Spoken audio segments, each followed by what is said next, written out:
Krishna Chaitanya Prabhu Nityananda Sri Advaita Gadadhar Shivasari Gaur Bhaktivedanta. Hare Krishna.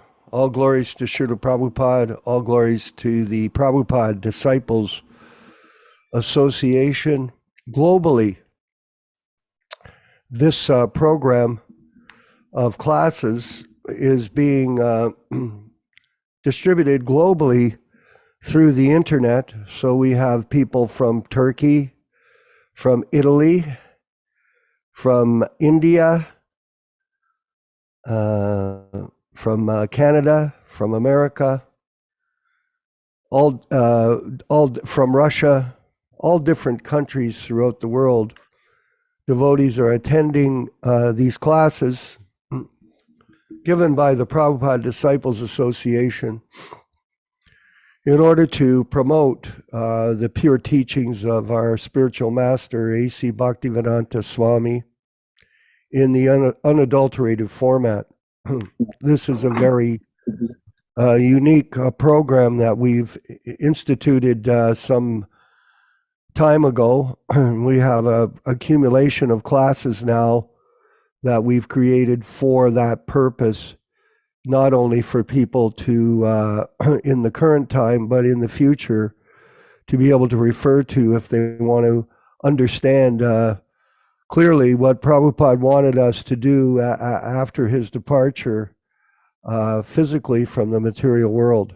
So this is very profound, and we want to thank everyone that is participating on a regular basis according to time zone for their participation. This is a voluntary process, and Prabhupada mentions that in Krishna Consciousness. We do not work for salary, and we're not working for name and fame. So at the same time, people want to attend the classes so they can hear the philosophy unadulterated. Today, we're going to carry on with the reading of the Prabhupada diary, because Prabhupada underwent a lot of austerity and difficulty in presenting Krishna consciousness to people in the Western world initially. So in the same way, we may also encounter difficulty in what we're doing, but we're not deterred by any kind of nonsense that goes on, because that's the kind of thing that happens. There's all kinds of nonsense going on in this world, and we have to understand what we're doing and have no doubt about it. So here we are, I think we're at text 14.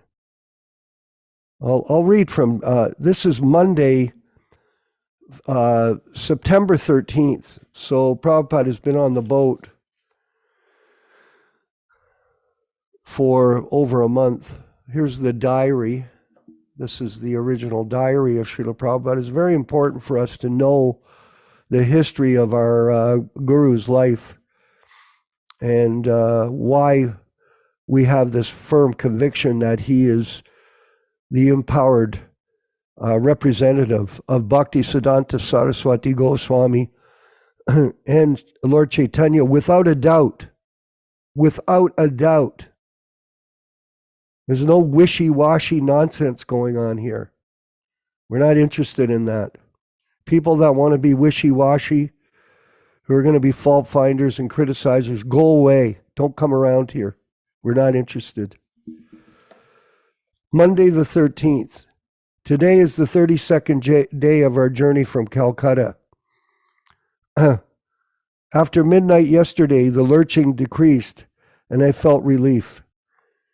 In the morning, also, I could not take my breakfast properly. Then I cooked butter chachari. It appeared to be delicious, and I was able to take some food. Today, I have disclosed my mind to my companion, Lord Sri Krishna. There is a Bengali poem made by me today in this connection. At about 11, there's a little lurching. The captain tells us that they had never such calmness of the Atlantic. I said, it is Lord Krishna's mercy. His wife asked me to come back again with them so they would may have a calm Atlantic Ocean. If Atlantic would have shown its usual face, perhaps I would have died.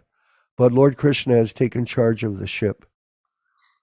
Tuesday, the 14th of September, 1965.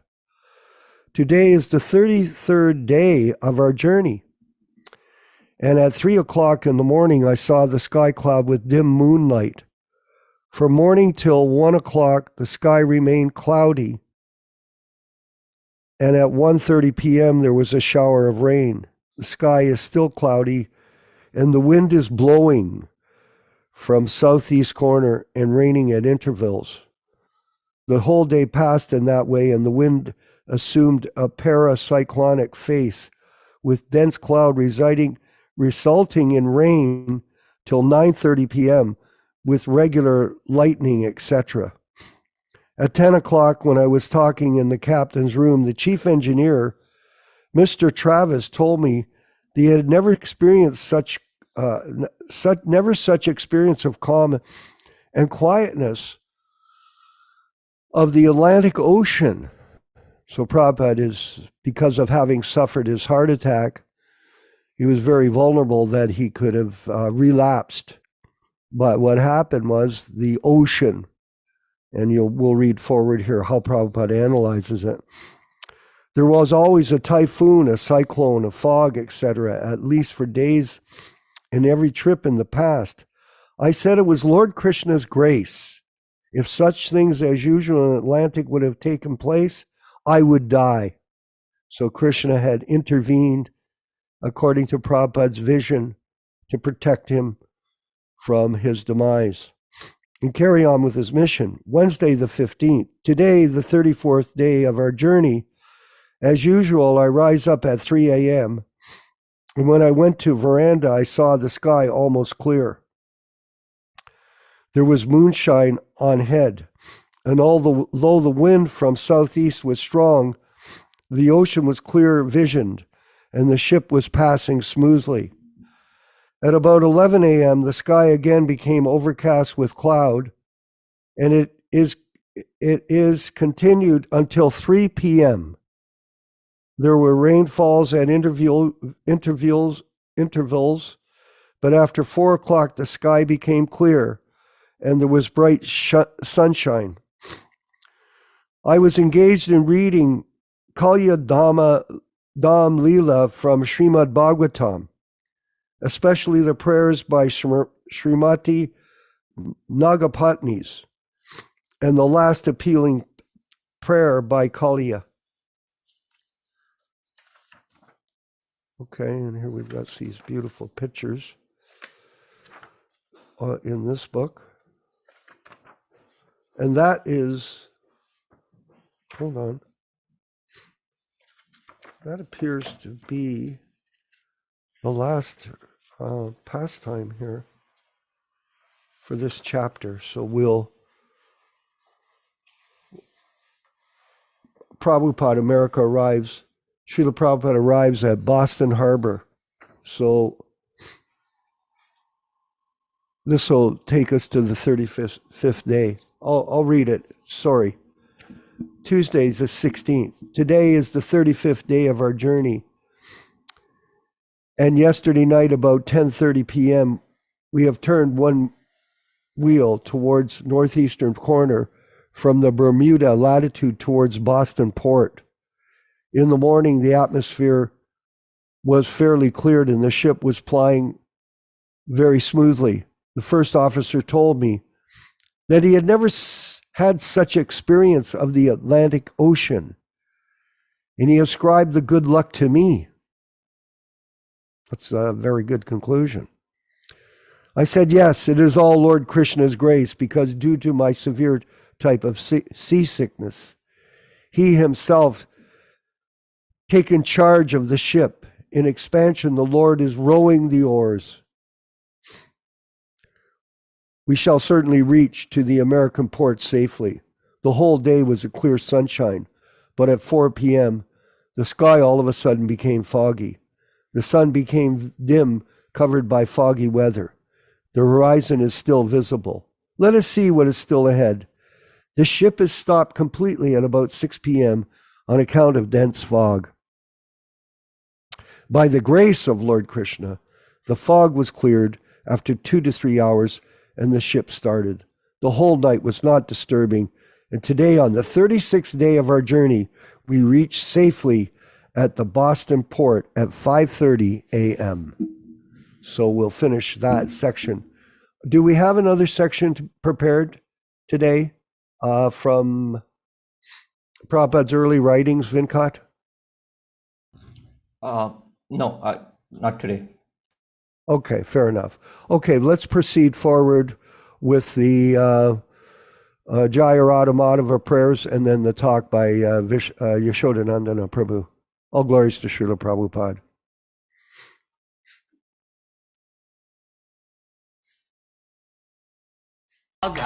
Madhava Kunja Bihar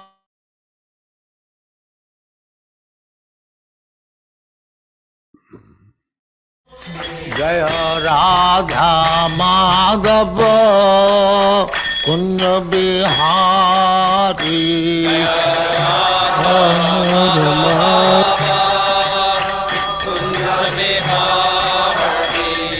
Jaya Radha Madhava Kunja Bihari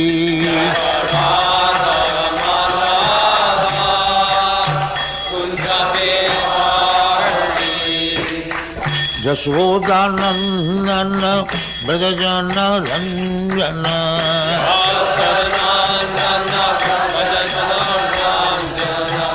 Yaśodā-nandana Brajajana Ranjana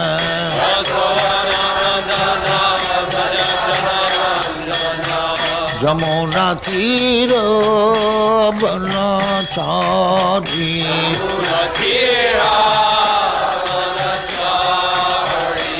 Jamuna Tira Banachari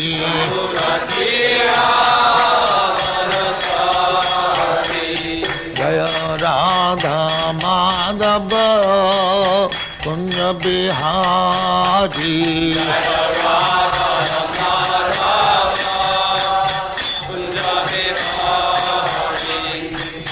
Gopi Jana Vallabha Girivaradhari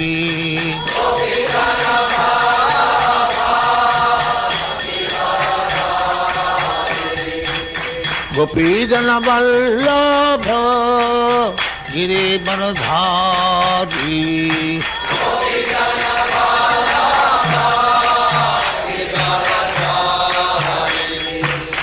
Yaśodā-nandana Brajajana Ranjana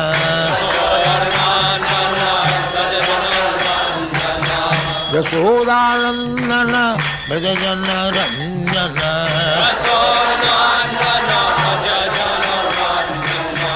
Jamuna Tira Banachari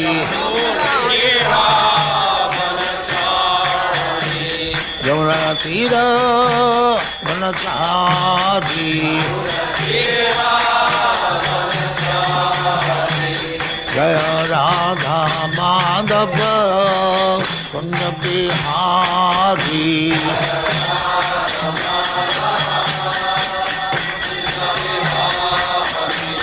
Jaya Radha Madhava Kunja Bihari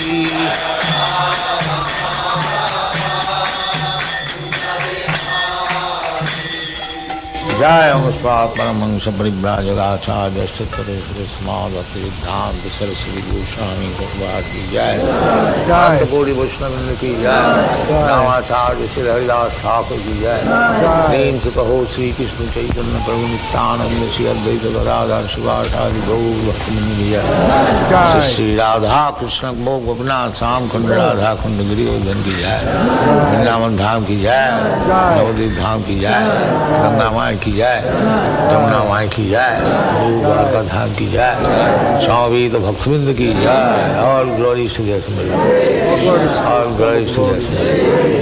Thank you very much.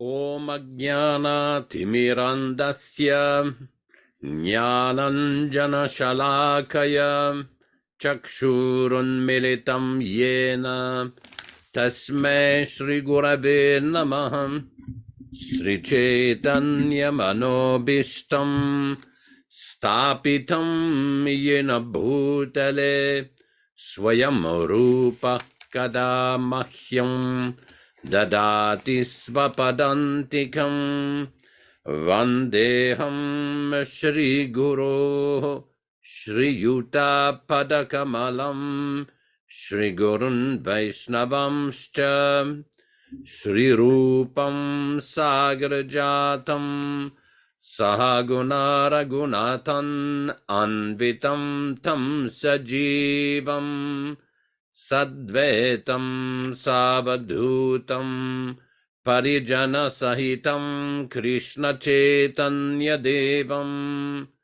Shri Radha Krishna Padan Sahaguna Lalita Shri Vishakanvitam Scha E Krishna Karuna Sindhu Dinabandhu Jagatpate Gopesha Gopika Kanta Radha Kanta Namostute Tapta Kanchana Gourangi Radhe Vrindavaneshwari Vrishabhanu Sute Devi Pranamami Haripriye Vanchakalpa Tarubhyascha Kripa Sindhubhya Evacha Patitanam Pavanebhyo Vaishnavibhyo Namo Namah Sri Krishna Chaitanya Prabhu Nityananda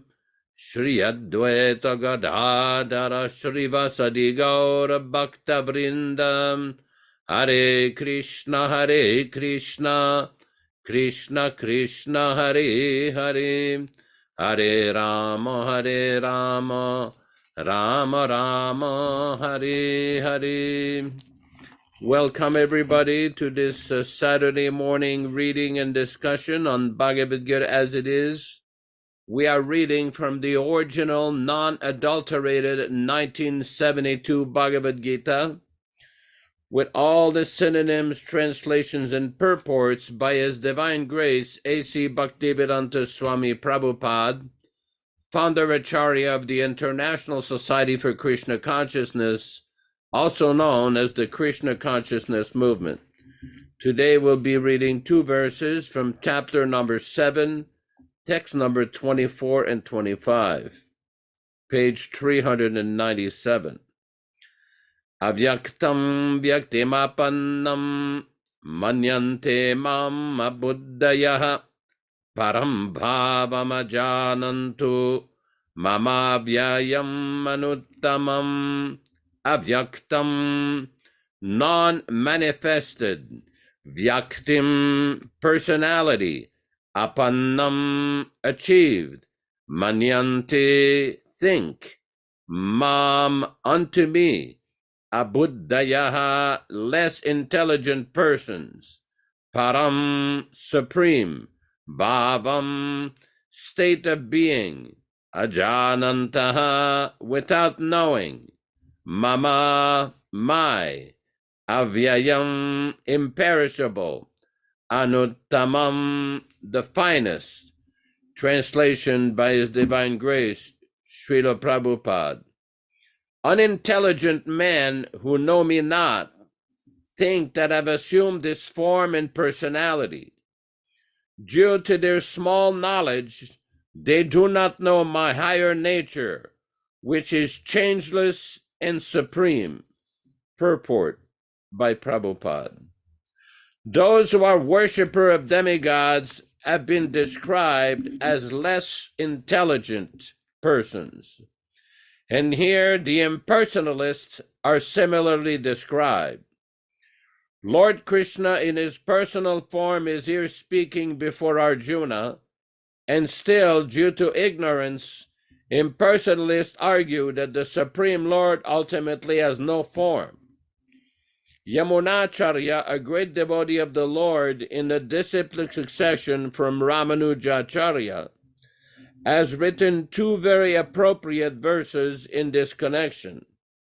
He says, "My dear Lord, devotees like Vyasadeva and Narada know you to be the personality of Godhead. By understanding different Vedic literatures, one can come to know your characteristics, your form, and your activities, and one can thus understand that you are the Supreme Personality of Godhead. But those who are in the modes of passion and ignorance, the demons, the non-devotees, cannot understand you. They are unable to understand you. However expert such non-devotees may be in discussing Vedanta and the Upanishad and other Vedic literatures, it is not possible for them to understand the personality of Godhead.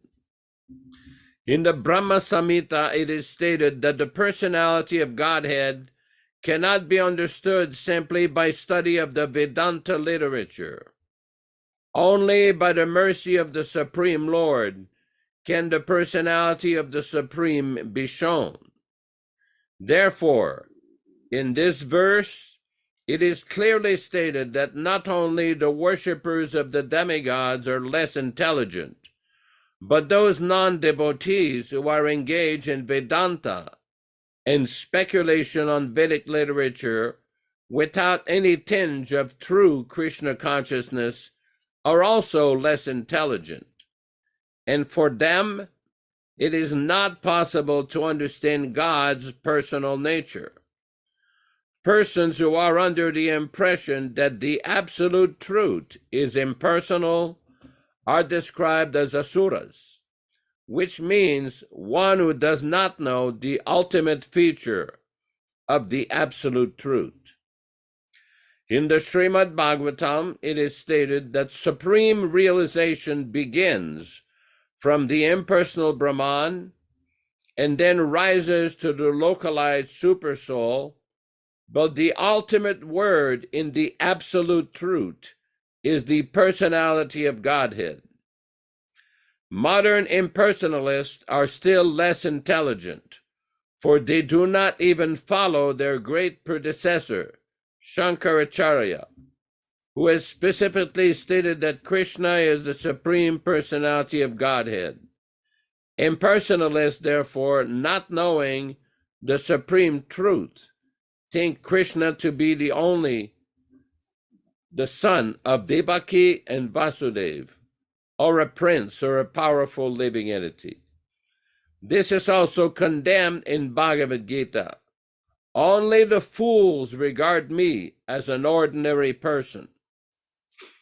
The fact is that no one can understand Krishna without rendering devotional service and without developing Krishna consciousness. The Gita confirms this. One cannot understand the Supreme Personality of Godhead Krishna or his form, quality, or name simply by mental speculation or by discussing Vedic literature. One must understand him by devotional service. When one is fully engaged in Krishna consciousness, beginning by chanting the Maha Mantra, Hare Krishna, Krishna Krishna, Hare Hare, Hare Rama, Rama Rama, Hare Hare, then only one can understand the Supreme Personality of Godhead. Non-devotee impersonalists think that Krishna has a body made of this material nature, and that all his activities, his form, and everything are Maya. These impersonalists are known as Mayavadi. They do not know the ultimate truth. The 20th verse clearly states, those who are blinded by lusty desires surrendered unto the different demigods. It is accepted that besides the Supreme Personality of Godhead, there are demigods who have their different planets. Bhagavad-gītā 7:23. And the Lord also has a planet.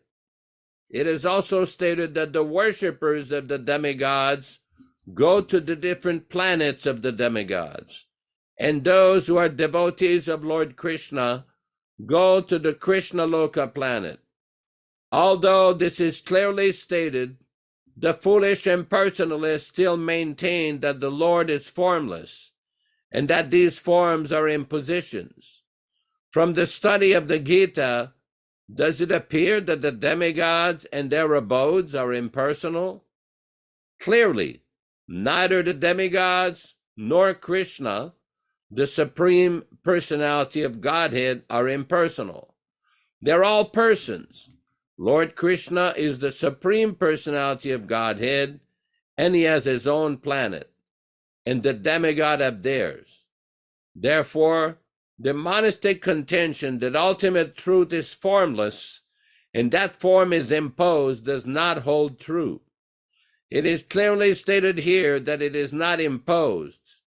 From the Gita, we can clearly understand that the forms of the demigods and the form of the Supreme Lord are simultaneously existing, and that Lord Krishna is Satchidananda, eternal, blissful knowledge.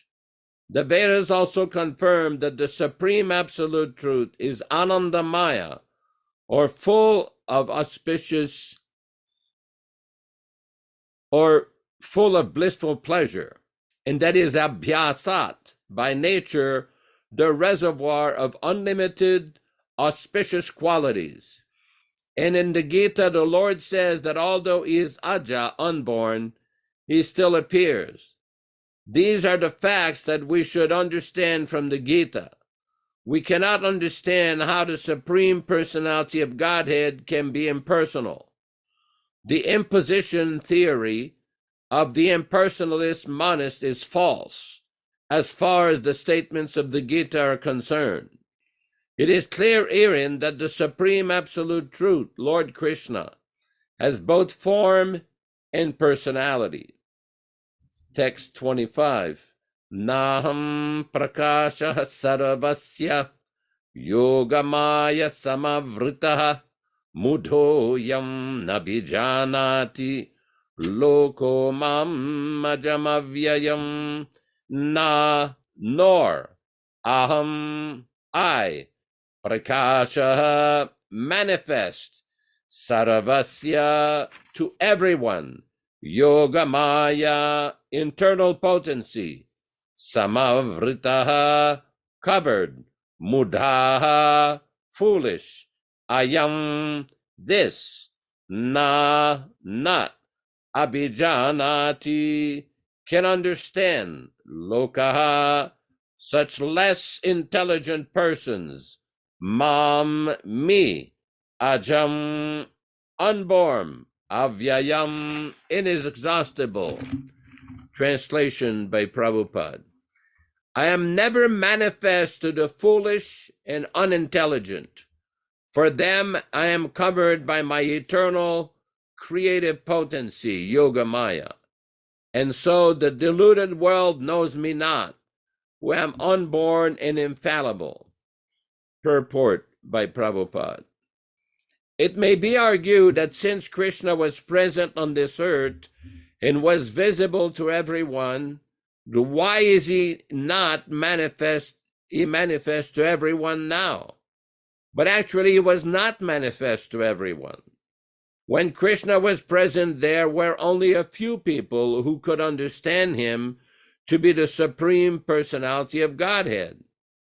In the assembly of Kurus, when Shishupal spoke against Lord Krishna being elected president of the assembly, Bhishma supported him and proclaimed him to be the supreme God.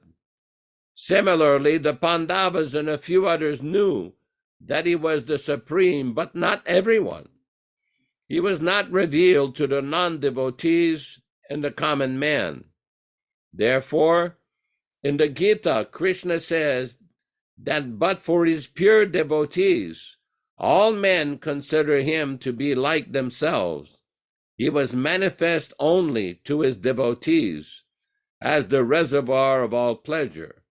But to others, to unintelligent non-devotees, he was covered by his internal potency. In the prayers of Kunti in the Srimad Bhagavatam 1:8-18, it is said that the Lord is covered by the curtain of Yoga Maya, and thus ordinary people cannot understand him. Kunti prays, "O my Lord, you are the maintainer of the entire universe, and devotional service to you is the highest religious principle. Therefore I pray that you will also maintain me.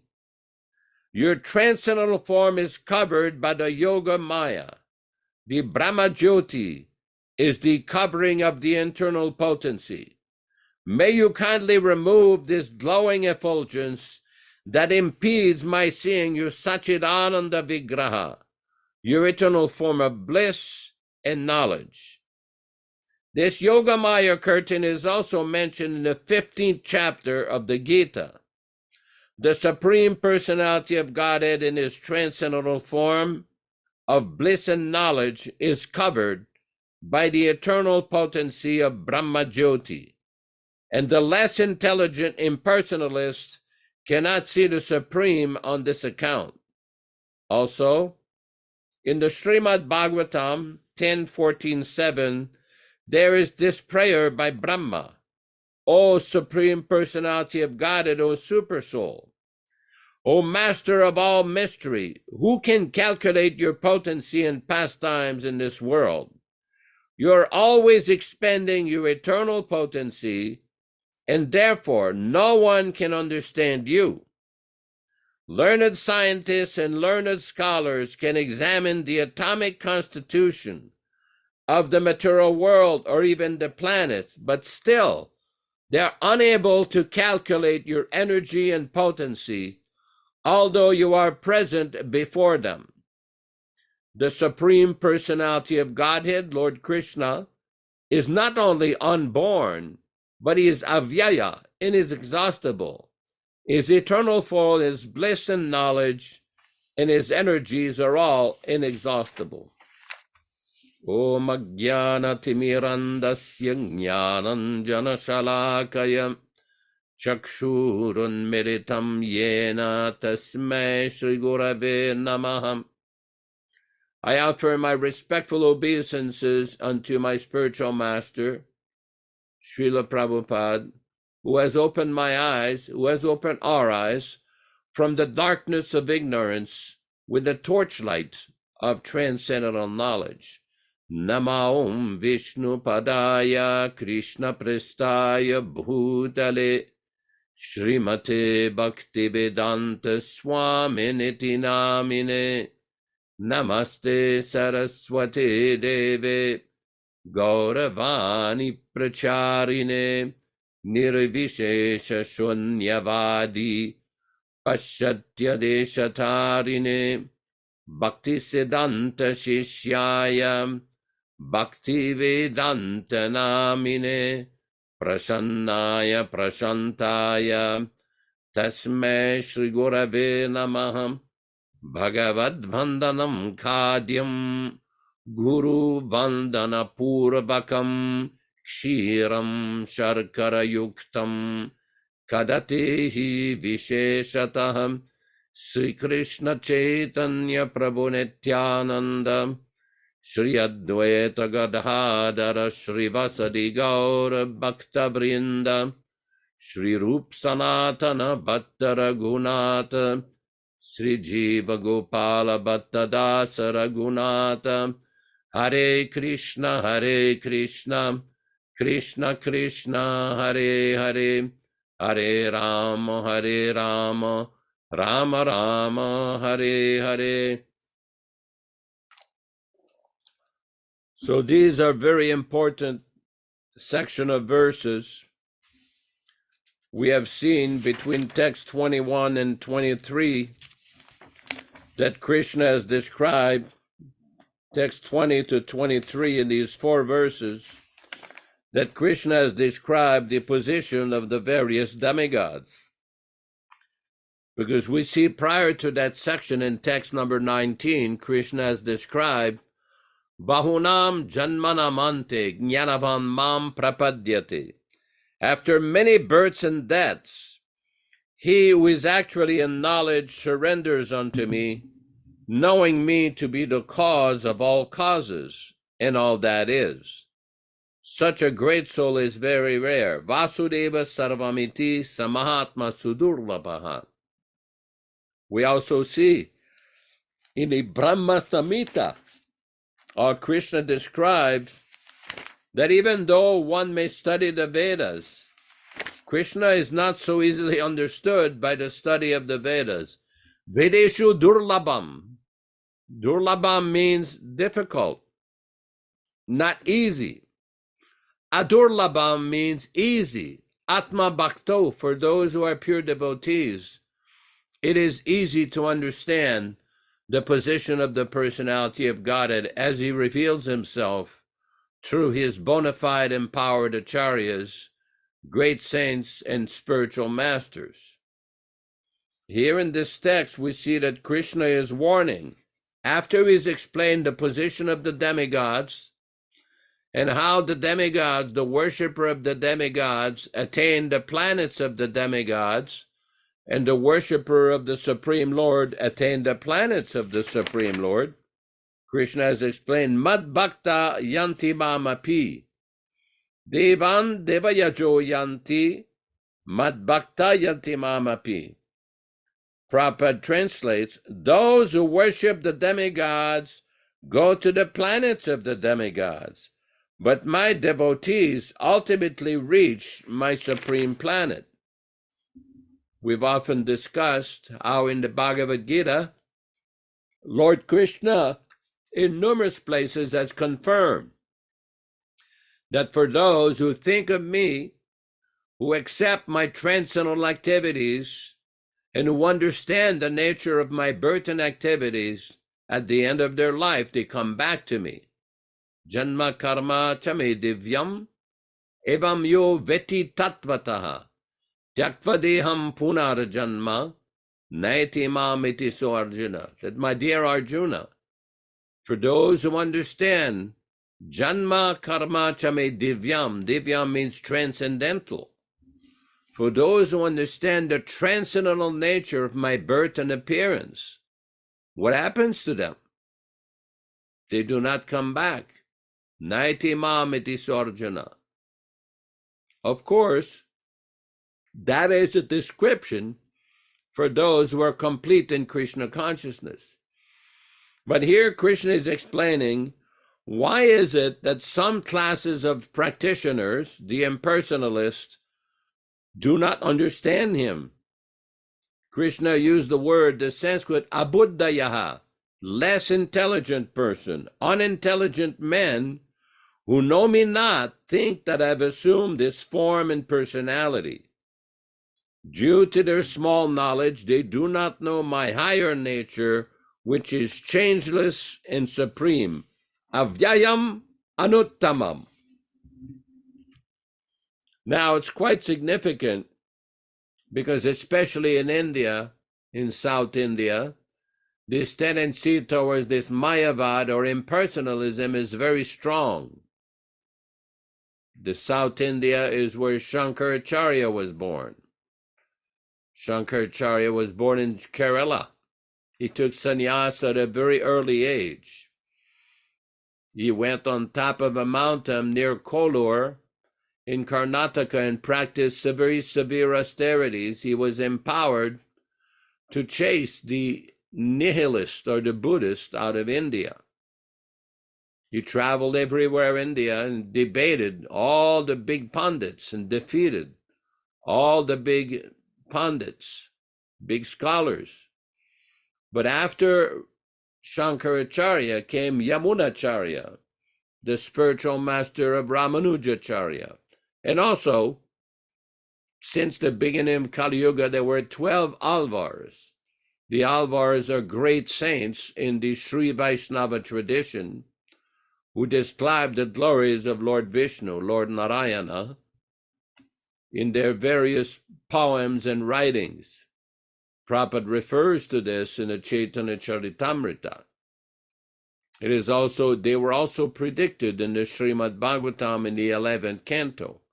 Our great personalities, great devotees, would take birth on the bank of various rivers in South India and spread the glories of the Lord. These are the Alvars. Yamunacharya was a very powerful acharya who fought against the wave of impersonalism. Because what we see is this false idea that the demigods and Krishna are the same. This is a very dangerous, insidious philosophy. This is not what the Bhagavad-gītā teaches. Bhagavad-gītā clearly explains the transcendental nature of Krishna. Here we see in text 24, in the last part of this Sanskrit text, Param bhavam ajananto mavavyayam manuttamam. Due to their small knowledge, they do not know my higher nature, which is changeless and supreme. And this is where the position of the great acharyas, like Ramanujacharya, Madhvacharya, Vyasatirtha, Jayatirtha, Sri Chaitanya Mahaprabhu, Nimbarkacharya, in our disciplic succession, we have the 6 Goswamis, Vishwanath Chakravarti, Baladeva Vidyabhushana, Bhaktisiddhanta Saraswati Thakur, Bhaktivedanta Thakur, or Srila Prabhupada. All these acharyas have very nicely explained the exalted position of Krishna, the personality of Godhead. Very nicely explained in detail. They have written extensive commentaries and explanations on the Bhagavad-gītā, Srimad Bhagavatam, Vedanta Sutra, various literatures, to explain very clearly the position of Krishna, so everything is very easy to understand. Prabhupada says in the purport of text 24 on page 398, in the Brahma Samhita, it is stated that the personality of Godhead cannot be understood simply by study of the Vedanta literature. Only by the mercy of the Supreme Lord can the personality of Godhead be known. Therefore, in this verse, it is clearly stated that not only the worshiper of the demigods are less intelligent, but those non-devotees who are engaged in Vedanta and speculation on Vedic literature without any tinge of true Krishna consciousness are also less intelligent. And for them, it is not possible to understand God's personal nature. It's very interesting how in South India, the impersonalists have invented a category, 2 categories for understanding the various texts of the Vedas, the Upanishads. In the Upanishads, there are numerous statements describing the personal feature of Krishna, just like we're all familiar with that text from the Katha Upanishad, Nitya Nityanam Chaitanas Chaitananam Eko Bahunam Yuvidadhati Kaman, that Krishna is the supreme eternal amongst all eternals, and he is the personality, Eko Bahunam, who supplies all the necessities for all living entities. So the impersonalists, they classify this in a special category. There are numerous statements like this, because they say that there is paramartika, or higher knowledge, and lower knowledge. Of course, you will not find this classification anywhere in the Vedas. It is complete speculation that has been manufactured by Shankaracharya and his followers, the Mayavadis. So this paramartika, they declassify all of these saguna shrit, these nirguna shritis, all of these various statements of the Vedas which describe the impersonal Brahman, they say this is the higher knowledge. And the other statement of the Vedas, the Saguna Shrutis, that describe the personal attributes of Lord Vishnu or Krishna, this is the inferior knowledge. Of course, this is speculation, because you will not find any statement in the original Upanishads or Veda that describe this classification. But they do this to try to justify their speculative interpretation on Vedanta. But we see that in Bhagavad-gītā, Brahma Samhita, and also in the Vedas itself, that Krishna is described very nicely. For example, we have an Upanishad called the Gopal Tapani Upanishad, which describes Krishna's position, Krishna's form directly. They will neglect this Upanishad. They will neglect. That's why these great acharyas, like Ramanujacharya and Madhvacharya, they've written elaborate commentaries and explanations on these various Upanishads, refuting the interpretations of Shankaracharya and his followers. Prabhupada refers to this in the Chaitanya Charitamrita, when he describes that both Ramanuja and Madhva and their followers are very expert in breaking the teeth of the Vedantists of the Mayavadi school. In Sanskrit, the word danta means teeth, and Vedanta means without teeth. So they have broken the teeth of the arguments of these impersonalists. Prabhupada was praising their contribution, their unique and very powerful contribution to the spread of Vaishnavism. Because when we study the literature, Chaitanya Mahaprabhu's favorite literature, the Brahma Samhita, we see there are so many statements describing the proper process of bhakti.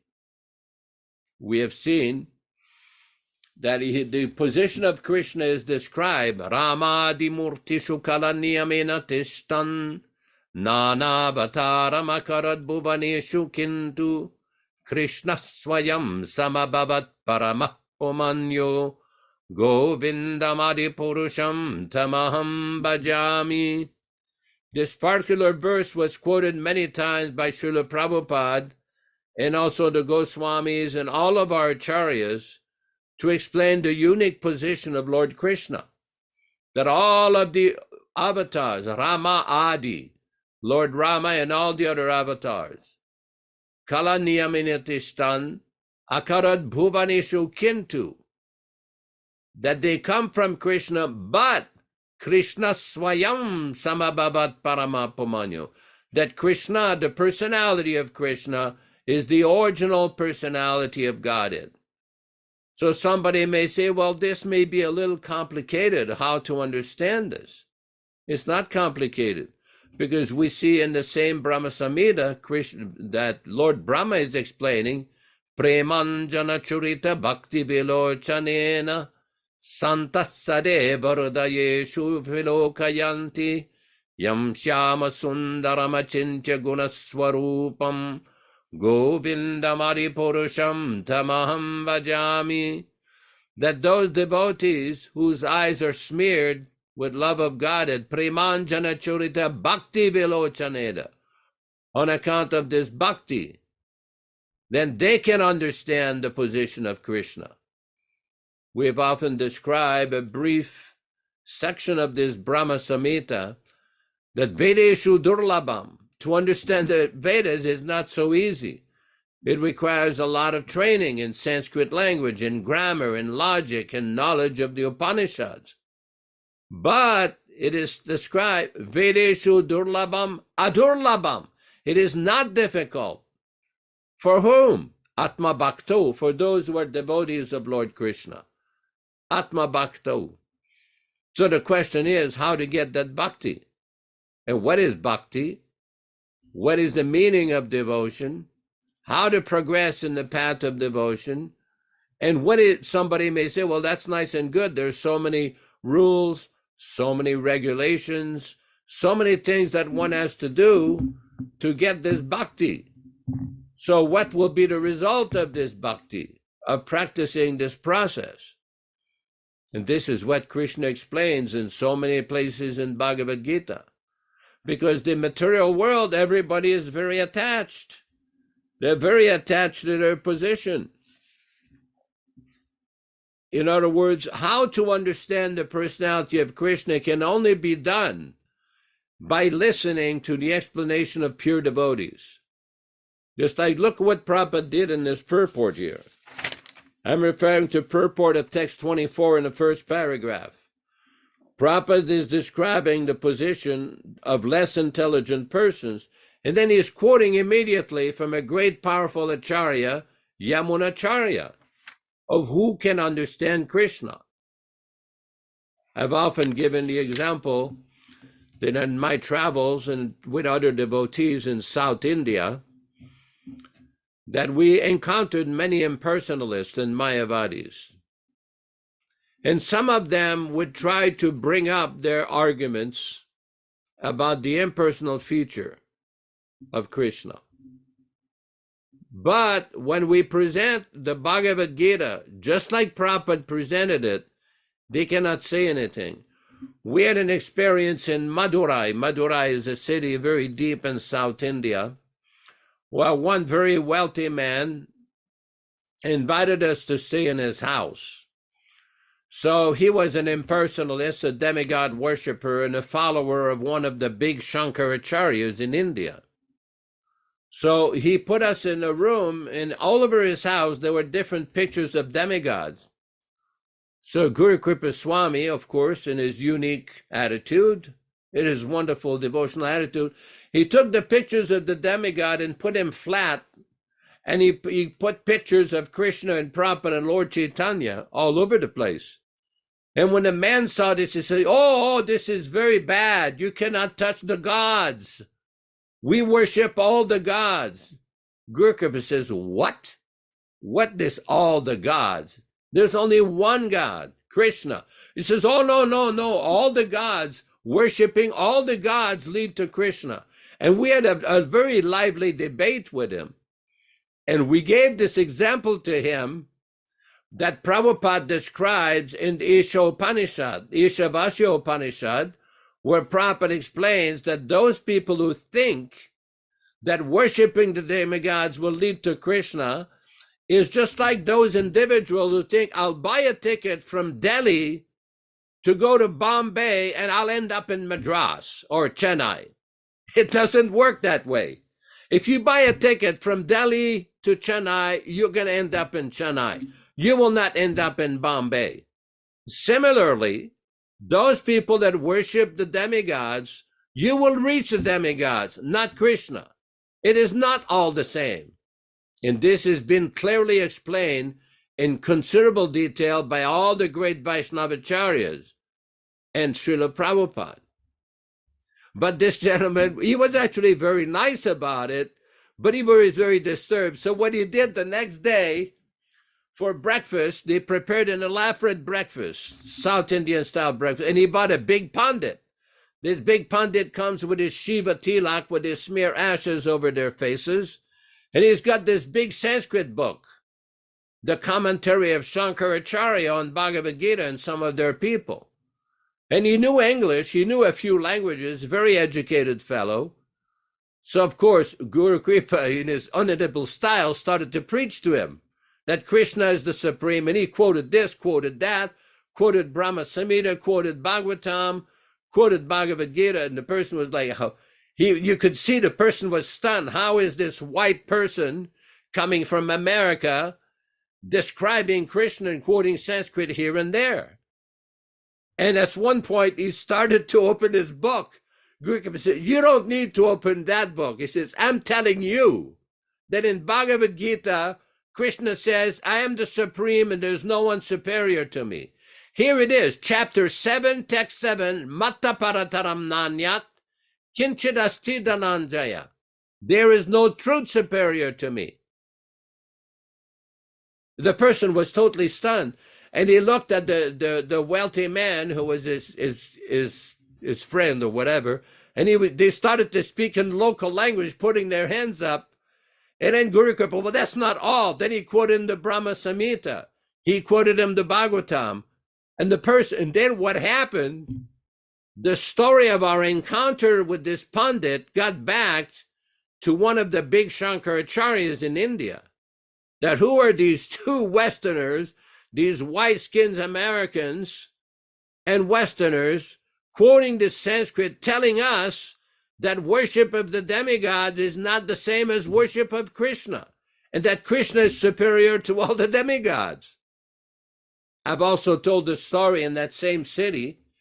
We went to make some life members, and one gentleman, a Shiva worshippers, he protested, "Why you have Krishna book?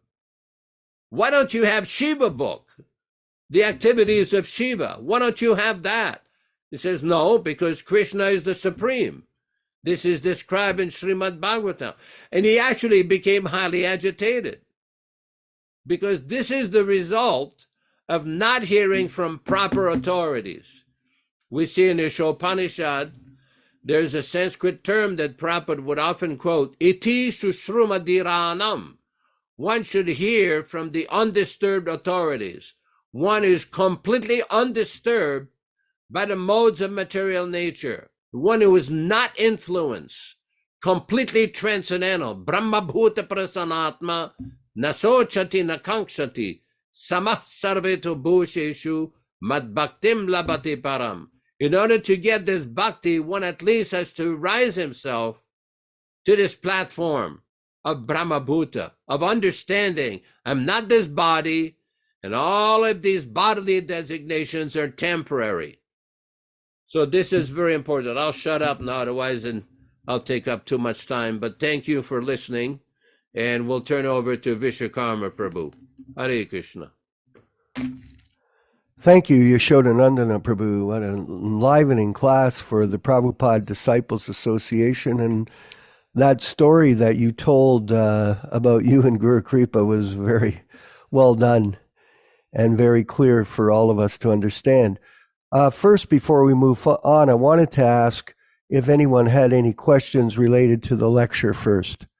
I see that we have a hand from Turkey, and Balaram, another Balaram Prabhu expansion is there. Good morning here from Hamilton, Canada. Balaram, your question, please. Hare Krishna. Thank you Hare- for such an enlivening class. It was.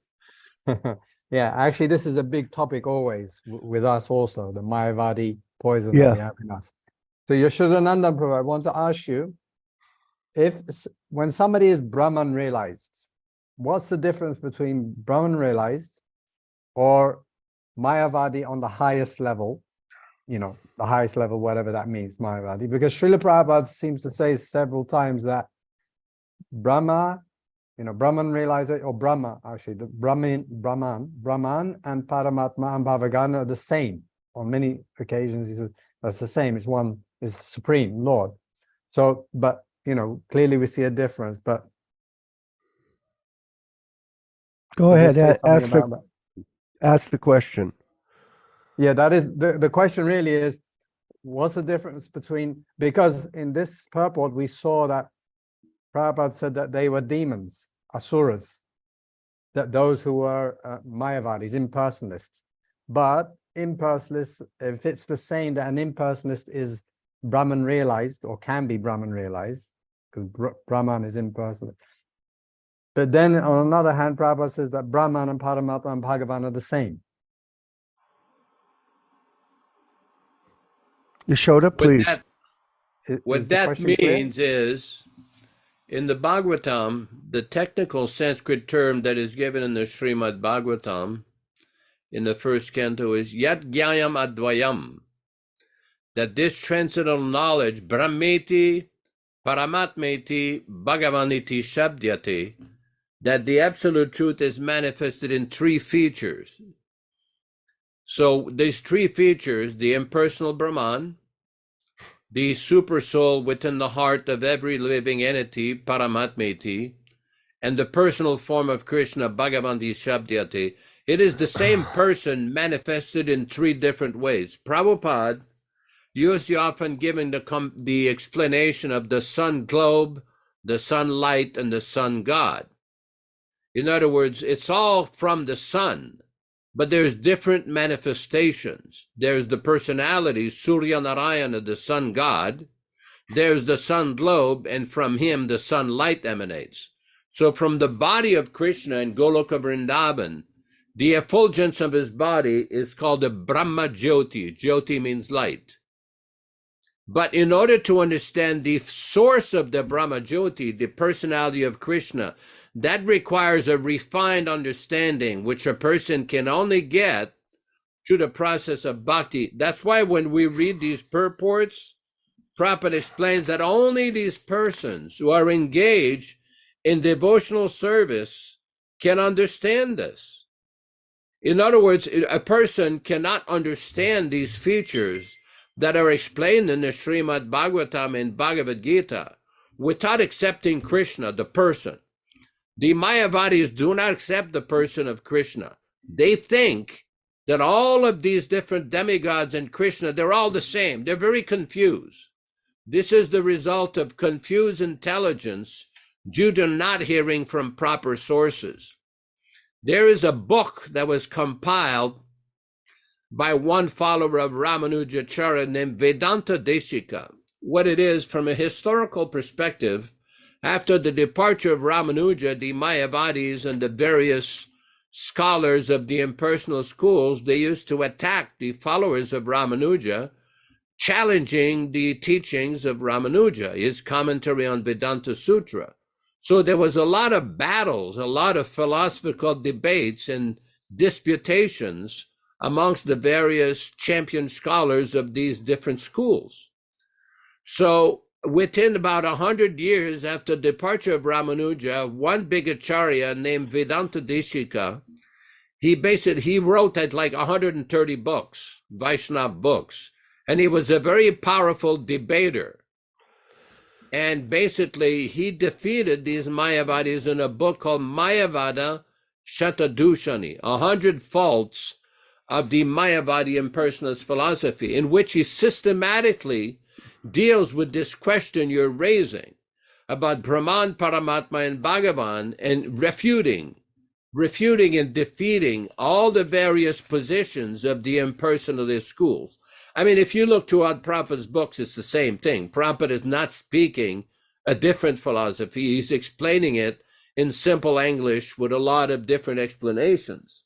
But in those days, it was a very big issue, because in those days, people would write books and they would debate. They would not threaten to kill somebody or threaten to kick somebody out of a temple. They would debate like gentlemen, and they would basically make philosophical points. Of course, nowadays, we see an entirely different set of nonsensical behaviors by people claiming to be acharyas and appointed gurus and and voted in gurus, but that's a different topic. My point is that from a historical perspective, both the followers of Ramanuja and Madhvas were very powerful acharyas who debated and defeated the Mayavadi philosophy. Let me give you an example. When Madhvacharya was present, there was a follower of Shankaracharya. It was said that this person was so learned that he had learned 100,000 verses by heart. That's how learned this person was, this Mayavadi. And Madhvacharya debated him for 14 days, 10 hours a day. It's not that somebody talks for 5 minutes and starts shouting and threatening. No, that's not how it goes. You can't lose your temper, call names, walk off. It doesn't work that way. Like we've seen in current historical disputation among devotees with different threats and nonsense language and abusive language. No, that's not how it works. 15 days, 10 hours a day, and they're discussing Vedanta systematically. And Madhva defeated him, and the person accepted.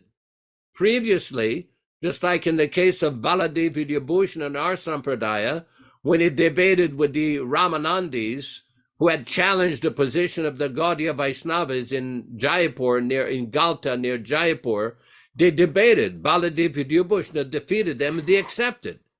Same thing with that big impersonalist that Madhva defeated. He defeated him, and he became his disciple. So there's a vast difference with the proper way of discussing controversial points or philosophical points that were done previously and what we see now with some individuals, put it mildly.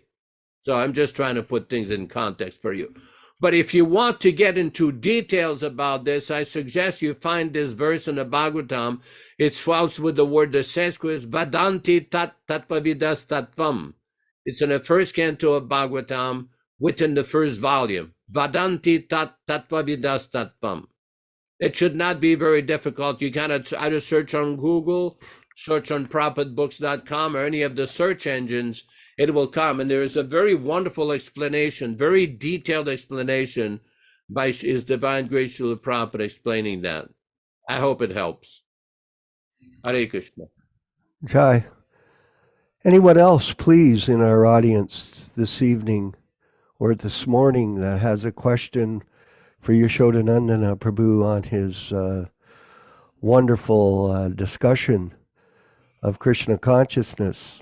It is a debating world that we live in, Prabhu. Everyone is debating who is the right political party. Is it the Republicans? Is it the Democrats? Is it the conservatives? Is it the liberals? So debate is going on, especially in our society. Krishna consciousness is being debated. These issues of who is qualified to be a guru, who is not qualified to be a guru. And I thought you made a good point is instead of discussing it philosophically, the tendency is to just commit character assassination. Instead of dealing with the issue, you assassinate the person's character. And in this way, you try to win the debate. This is not how you win a debate. It's a philosophical discussion. And in the same way, with the Mayavadi philosophy, it is a debate, but there is no question in the mind of the devotee, what is the reality? So Prabhupada has explained here, I thought it was a good point here. Therefore, in the Gita, this is in text 25 in the purport, therefore in the Gita, Krishna says that but for his pure devotees, all men consider him to be like themselves. He was manifest only to his devotees as the reservoir of all pleasure. But to others, to unintelligent non-devotees, he is covered by the external energy, external potency. So Krishna consciousness is only revealed to those who follow the in the footprints of the pure devotee. I dwelling within the heart destroy. Krishna reveals Krishna consciousness to those that sincerely follow the directions of their spiritual master. That's a debate that goes on in ISKCON and outside of ISKCON, constant debating. So we're not fault finders. Fault finding is a very ugly, where you assassinate the character of a person. This is not about character assassination. This is about discussion of the truth. And the simple truth is that Krishna is the Supreme Personality of Godhead. That's as simple as it is. Yaśodā, we don't have any questions coming forward. If you have any, please put your hand up and we'll acknowledge it. Go ahead, Yaśodā. I see that Ram Raghava Prabhu on the screen has prepared elaborate prasadam for everybody. He has a beautiful plate of prasadam and the pictures of his Jagannath deities. Ram Raghava Prabhu, are you there? Are you able to comment? Hello? I guess he's not near the microphone. But it's really wonderful to see his picture. I see there's a screen with a plate of prasadam and there's Jagannath deities in the back. It's just like there's also a very nice picture of Shyam Sundar Prabhu from Australia. He has a picture of Lord Chaitanya dancing in front of Lord Jagannath. It's very ecstatic, very beautiful picture, very sweet, which is basically the essence of Lord Chaitanya's teachings. There's a verse in the Srimad Bhagavatam that devotees under the influence of love of God, they chant and dance like madmen and enjoy transcendental bliss. And Prabhupada in one place says this is the essence and the most important verse of the Bhagavatam. Very amazing explanation. That's why that picture of Lord Chaitanya dancing in ecstasy with Lord Nityananda in front of Lord Jagannath is very sweet. Very, very sweet. One thing I wanted to bring up, recently somebody brought to my attention, one devotee, that there was some criticism of one of the speakers on this forum, our good friend Vishwakarma Prabhu. There was some criticism. Well, there was some pictures on the internet that he did something before, and he was doing some music, and there was a picture of him with a guru in ISKCON.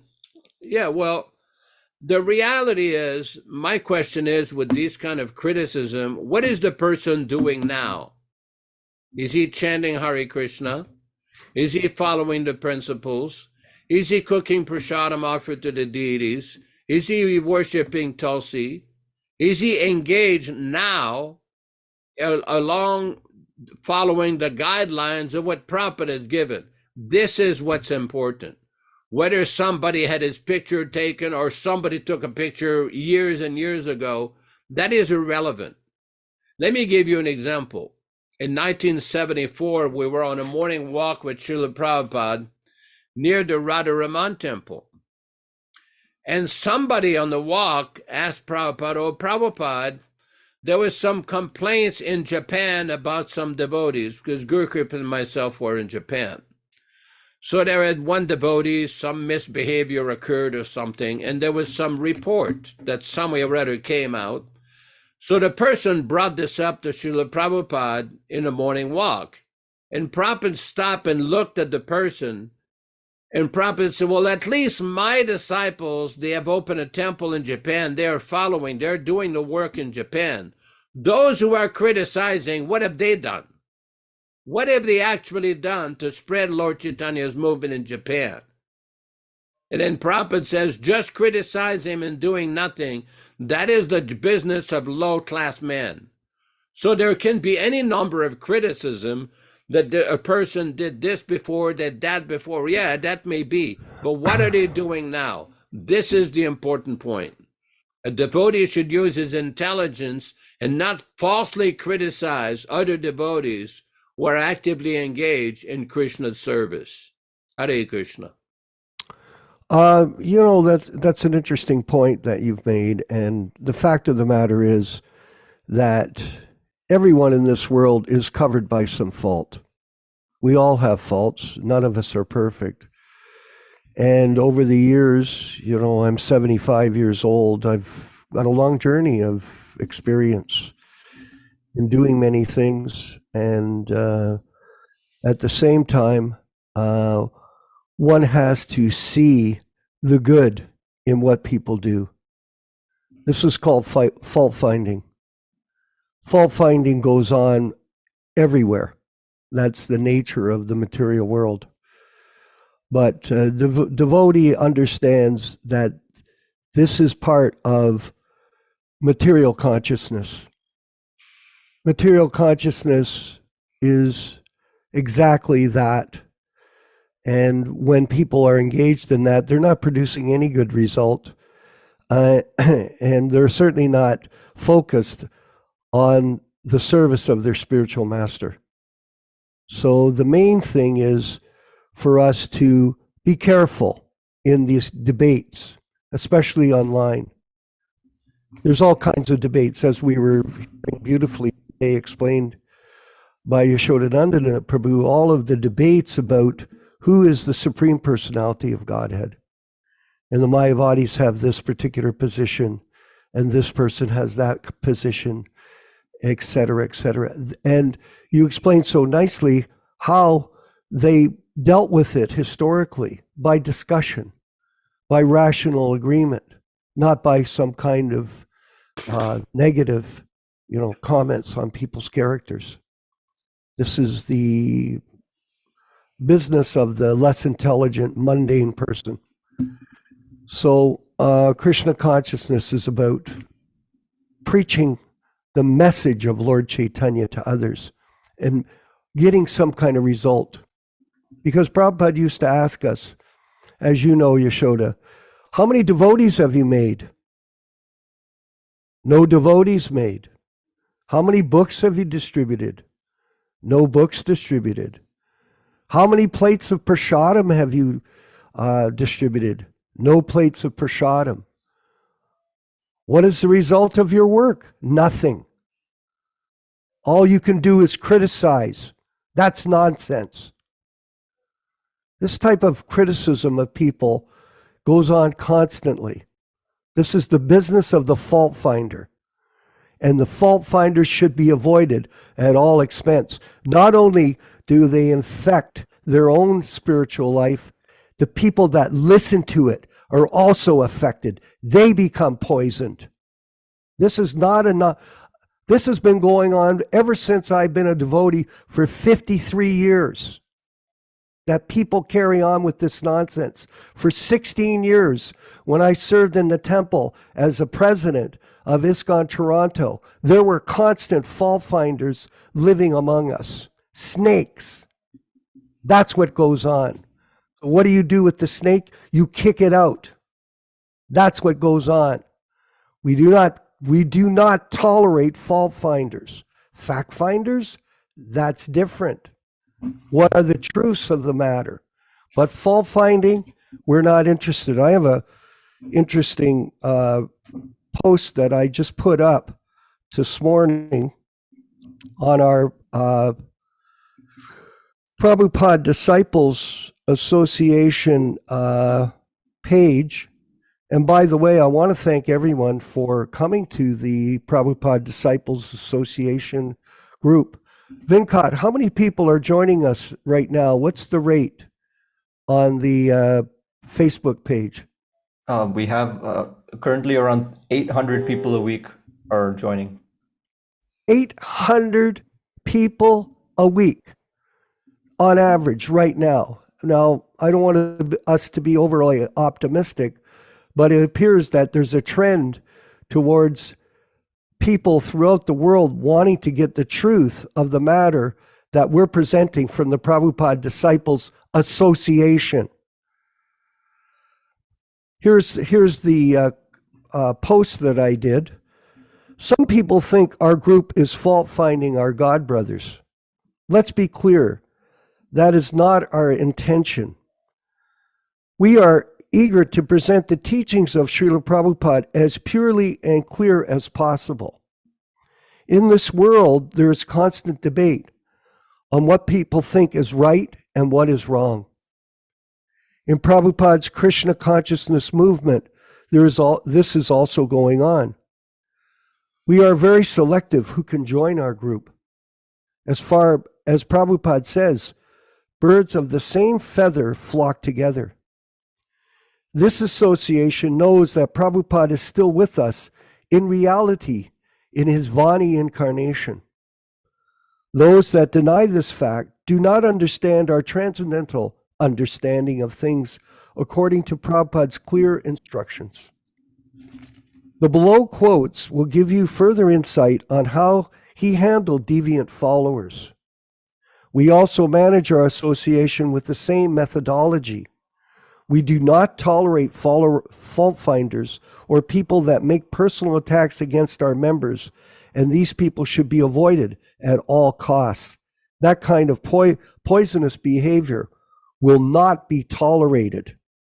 Srila Prabhupada.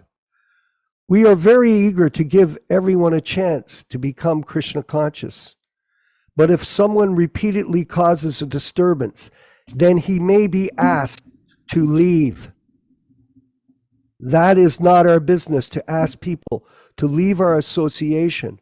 But if they are actually causing too much disturbance by not cooperating with authorities or by not following the rules properly, especially the 4 regulative principles, then we are forced to do the necessary.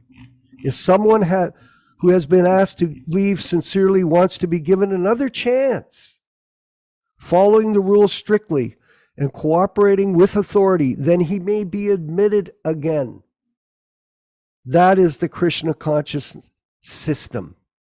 Srila Prabhupada letter to Gandharva Das, March 18th, 1975. So this is some common sense understanding. You know, people can say whatever they want. There are no facts. There's false statements, innuendos, rumors, and personal aggravation from their own imperfect mind and their own imperfect behavior. So he who lives in a glass house, he shouldn't throw stones. Yaśodā, please. I think this is a very important point. And the reason is because right now with the modern telecommunications, with the internet, media, Facebook, Twitter, emails, there's like very quick communications. Let me give you an example. After the disappearance of Lord Chaitanya, in the mid-1500s, during that time, there was one of our Acharya named Vyasatirtha. If you look in the Bhagavad-gītā in the list of the spiritual masters, he's one of the names given there. So what it is that this individual Acharya, this Vaishnava Acharya from the Madhva Sampradaya, he wrote a book called Nyaya Amrita, which is basically a refutation of the Mayavadi impersonalist philosophy by analyzing all the writings of Shankaracharya and all of his followers for about 600 years. I mean, you're talking hundreds of thousands of verses of writing, probably over 1 million verses of writing that the various, and he's found out all the major contradictions. And he wrote this powerful book called Nyayamrita, establishing the position of Krishna or Vishnu and the process of bhakti. So basically what you have is after that, the Mayavadis, there is one person named Madhusudana Saraswati, who was an acharya of the impersonalist school in Benares, who tried to write a book refuting Vyasatirtha named Advaita Siddhi. But in those days, they didn't have basically this internet. They didn't have email. They didn't have Facebook. They didn't have Zoom or Google Meet. Basically, they wrote on palm leaves, and when the book was finished, they would send a copy of it hundreds of miles away by bullock cart or horseback to some ashram somewhere, and they say, here's the latest controversy that's going on. So sometimes it would take decades for people to answer philosophical points. But nowadays, with this instant communications, it has become very easy for people to speak out, but devotees have to be very careful what they say. Because now I see what's happening in our movement, in that society, is people taking people to court, and they say, well, I don't like the way you're speaking. I don't like this website. I don't like that website. I'm going to take you to court. You demand that you pay this money. You shut up. All of this nonsense. Because people have to learn to properly communicate. Otherwise, there's a complete breakdown of proper etiquette and proper behavior. And it's very difficult because what's happening right now, one of the greatest advantages of this modern telecommunications, just like in this meeting here, we have people in Turkey, people in India, people in Italy, people here in Northern California, people in Canada, people in South America, people in Bangalore, all over the place. And everybody is able to assemble to hear the Bhagavad-gītā, hear the Bhagavatam, discuss, ask questions, associate. We didn't have that before. Even 40, 50 years ago, at least for the public, it was not available. So we should take advantage of it, but devotees should not succumb or fall prey to that tendency of false argument, false accusations, contrived character assassination. That is not good. Yeah. Hare Krishna. Venkat, I see we have a question. Could you read it out for us from Babu Hari Prasad? Yeah, sure. There are two questions. The first one was by Please. Aruna Braga from Facebook. Is there any philosophical or institutional mechanism to re-establish Srila Prabhupada's original position?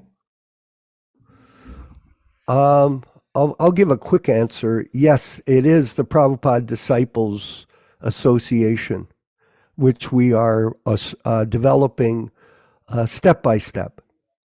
Our experience in life is that things don't happen overnight. It takes time.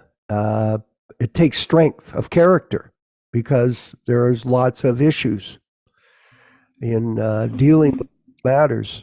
And especially as we've been discussing here this morning with the internet and its power, all kinds of matters come up which have to be dealt with. The mechanism is the Prabhupada Disciples Association, and we have a website Yaśodā-nandana can speak about the Hare Krishna Society as well. And there's another website that he's developed with all kinds of information on the truth of the matter. So it is a question of truth. What is the truth? What is a falsehood? And this is a debate. And we're engaged in that debate very actively. And also Vincott has become a champion of the distribution of Prabhupada's books, the original unedited books, which we are all champions of.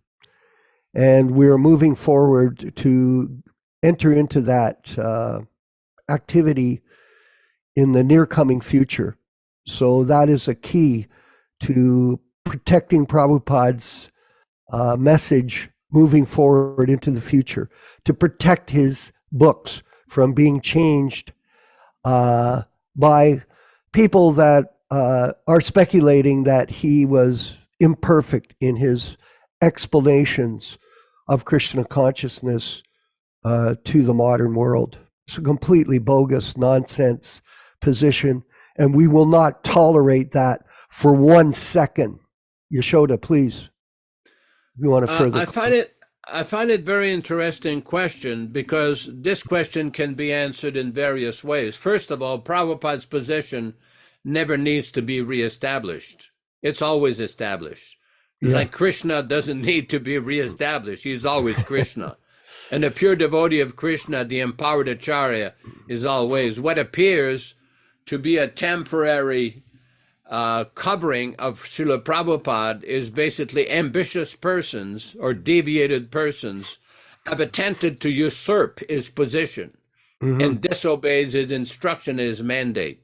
And it's up to us, everybody on this forum, to basically become acquainted, become familiar with Prabhupada's teachings, Prabhupada's writings, and practice them and give it to others. Give some books to others, present it to others.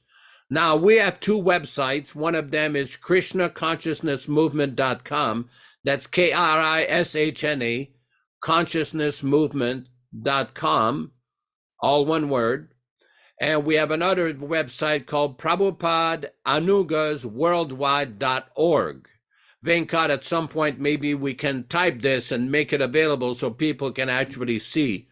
Both of these websites have numerous articles on various issues that are dealing with the various philosophical issues going on. Now, we're going to be preparing various special event videos in the future that we're working on with various Prabhus, various experienced devotees, to present various issues in a controlled environment. None of this, you're like this, you're like that, none of this accusatory fault-finding nonsense thing. And the reason is we want to present this dealing with the various issues concerning Srila Prabhupada's statement with regards to initiation, tradition, management of Srila Prabhupada society, Prabhupada's original message in his books. There's numerous issues that devotees are repeatedly asking questions. Just like yesterday, one devotee, I had a discussion with a devotee, he brought up that even 46 years after Prabhupada's disappearance, we still don't have all of Prabhupada's audio tapes that we know took place in 1977. And why is this taking place? Why is it that there were numerous recordings that were taking place? And why is it that these recordings are not available? That's a big topic in itself, but this is an example of a discussion that has to take place so devotees are informed what really happened.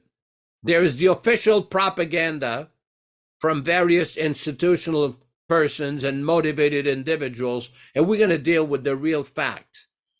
There is a message from one Bhakta Peter, says an estimated 30 to 40% of Srila Prabhupada's audios are missing. Well, whether the number is accurate or not is not the point. The fact that any of it is missing is troubling, is very concerning to Prabhupada's disciples. There's been another issue that here's what we're talking about here. Krishna Consciousness Movement.com, Prabhupada Anugas Worldwide. I think there's a double A after Prabhupada. Prabhupada Anugas Worldwide. Oh, no. You should add another A, worldwide.org. But these websites have a lot of information. Devotees can consult them, they can read them, they can send us notices. And if you have any comments, you can direct the comments directly to us, to myself, at yasoda1008@yahoo.com, or Vishwakarma Prabhu, and we'll try to address your concerns or questions the best we can.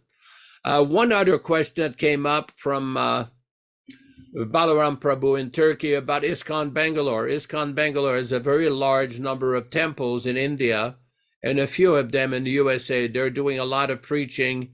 They're also conducting Ritvik initiation. They're doing a lot of preaching. We are in touch with various members of their leadership at different times. They're doing a lot of very positive work. There's also other devotees in different parts of the world. There's one devotee on this call, Aprakrita, is doing a lot of preaching in Montreal.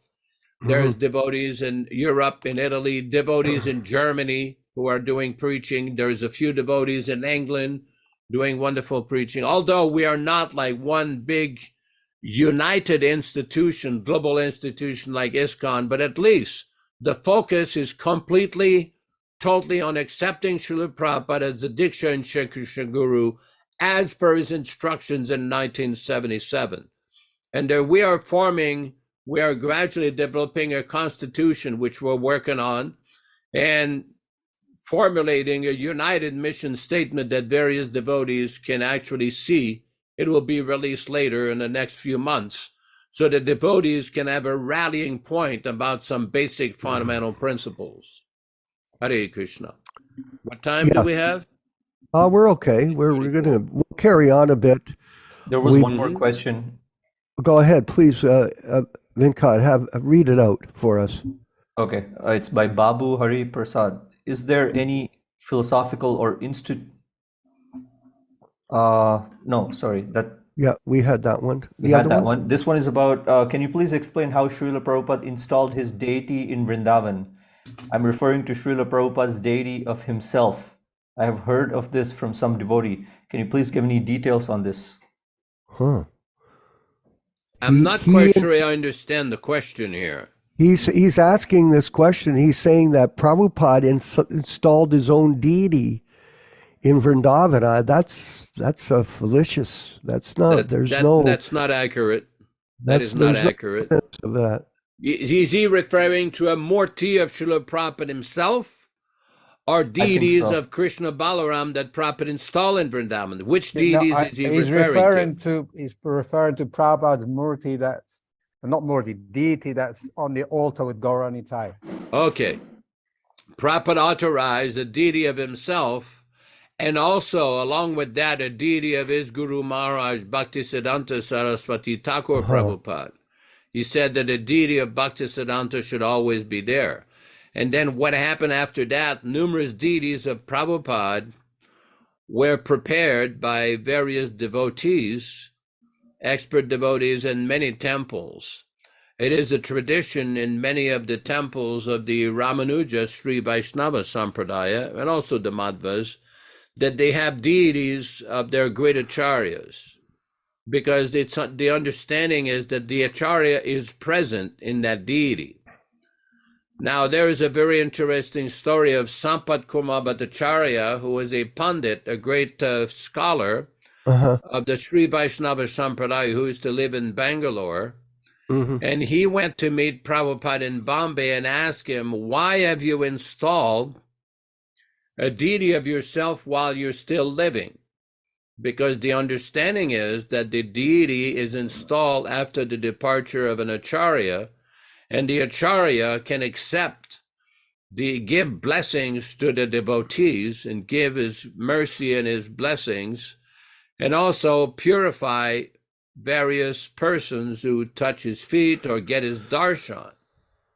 So Prabhupada explains that I've taken this position and I'm able to accept the karma of people, purify their sins by my presence. Of course, many devotees in the official institution do not accept that, but there's a full story with that. It's also on our website for those who want to see it.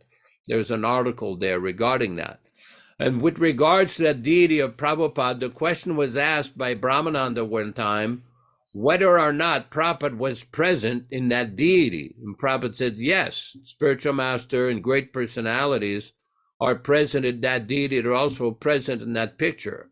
There was another letter that Prabhupada had written where somebody had asked him whether the spiritual master was present in his picture. Prabhupada says, yes, I'm present in my picture, but I'm even more present in my books. This is also related to a devotee in Toronto on a morning walk, an Indian gentleman on a morning walk in Toronto, actually, Prabhupada, that we want to associate with you personally, this whole living approach. And Prabhupada's reply, yes, that is nice. If you want to associate with me, you read my books. In other words, Prabhupada is present in his books. There's a lot of people right now who have a very distorted view of the importance and meaning of Srila Prabhupada's books. As a matter of fact, there's some people who they have banned Prabhupada's books from being distributed and read in some of Prabhupada's temples. That's how crazy of a situation we're dealing with. You think you would go to a temple like Sri Rangam and say, we're going to ban the Sri Bhashya, the commentary of Ramanujacharya on Vedanta? Or go to UDP and tell the Madhvas, we're going to ban Madhva's book on the Vedanta Sutra? This is madness. This is complete insanity. Prabhupada attributed this, the disease of Westerners. Prabhupada made a comment in 1977 and also at other time. The problem with you Westerners, especially Americans, is that you're always changing. Don't change. Prabhupada did not want his books to be perpetually edited and re-edited and changed. He did not want that. And they've done that. There's some devotees who have analyzed that the Bhagavad-gītā As It Is that we're reading today, the 1972 non-edited, non-adulterated version, in 1983, it was changed. They made over 5,000 changes under the plea of grammatical embellishment. Oh, we're going to make it better. What is this making better? During Prabhupada's manifested presence, all kinds of people became devotees. All kinds of people, scholars and professors of religion, all kinds of people wrote very nice eulogies and appreciation of Prabhupada's books. What was wrong with the book? But this is craziness because we see the real intention is to change the philosophy. Exhibit number 1, Bhagavad-gītā, chapter 4, text 34. He has seen the truth was some way or other mysteriously changed to they have seen the truth. Well, who is they? When that was done between 1981 and 1983, this was the height of the madness of this self-appointed Acharya system and this concocted, deviated zonal system. So when they say they were referring to themselves. No. He has seen the truth is how Srila Prabhupada chose to translate this. It is not very complicated. In the Bhagavad-gītā, it says here, they had 541 verses that had been changed from the original Bhagavad-gītā to the revised, adulterated Bhagavad-gītā. 541 verses were changed. Why change everything? There's no need to do that. There's no instruction from Srila Prabhupada that anybody in his movement was authorized to change his books. Even if they claim, oh, we're just editing. No, your editing is over. It's done and over with. In 1977, on the 22nd of June, Prabhupada made a very clear statement. They cannot change anything. They, meaning the GBC, the editors, the translators, anybody involved in the publication, editing, publishing, printing of his books, they cannot change anything. Very dangerous situation. There is no evidence in any of the history of any of the Vaishnava Sampradayas of an Acharya changing the writing of the previous Acharyas. It is not done.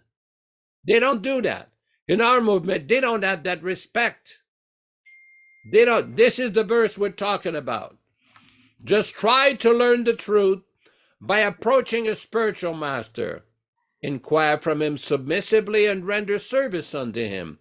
The self-realized soul can impart knowledge unto you because he has seen the truth. Why have they changed this? Here's what they have done. The self-realized soul can impart knowledge unto you because they have seen the truth. Not accurate, unauthorized. Yasmin Mataji is saying from Hamilton, Ontario, I went to the 10th anniversary of ISKCON Brampton, and the kirtan was done by someone, I can't see the rest of the messages. Selling his CDs at the venue.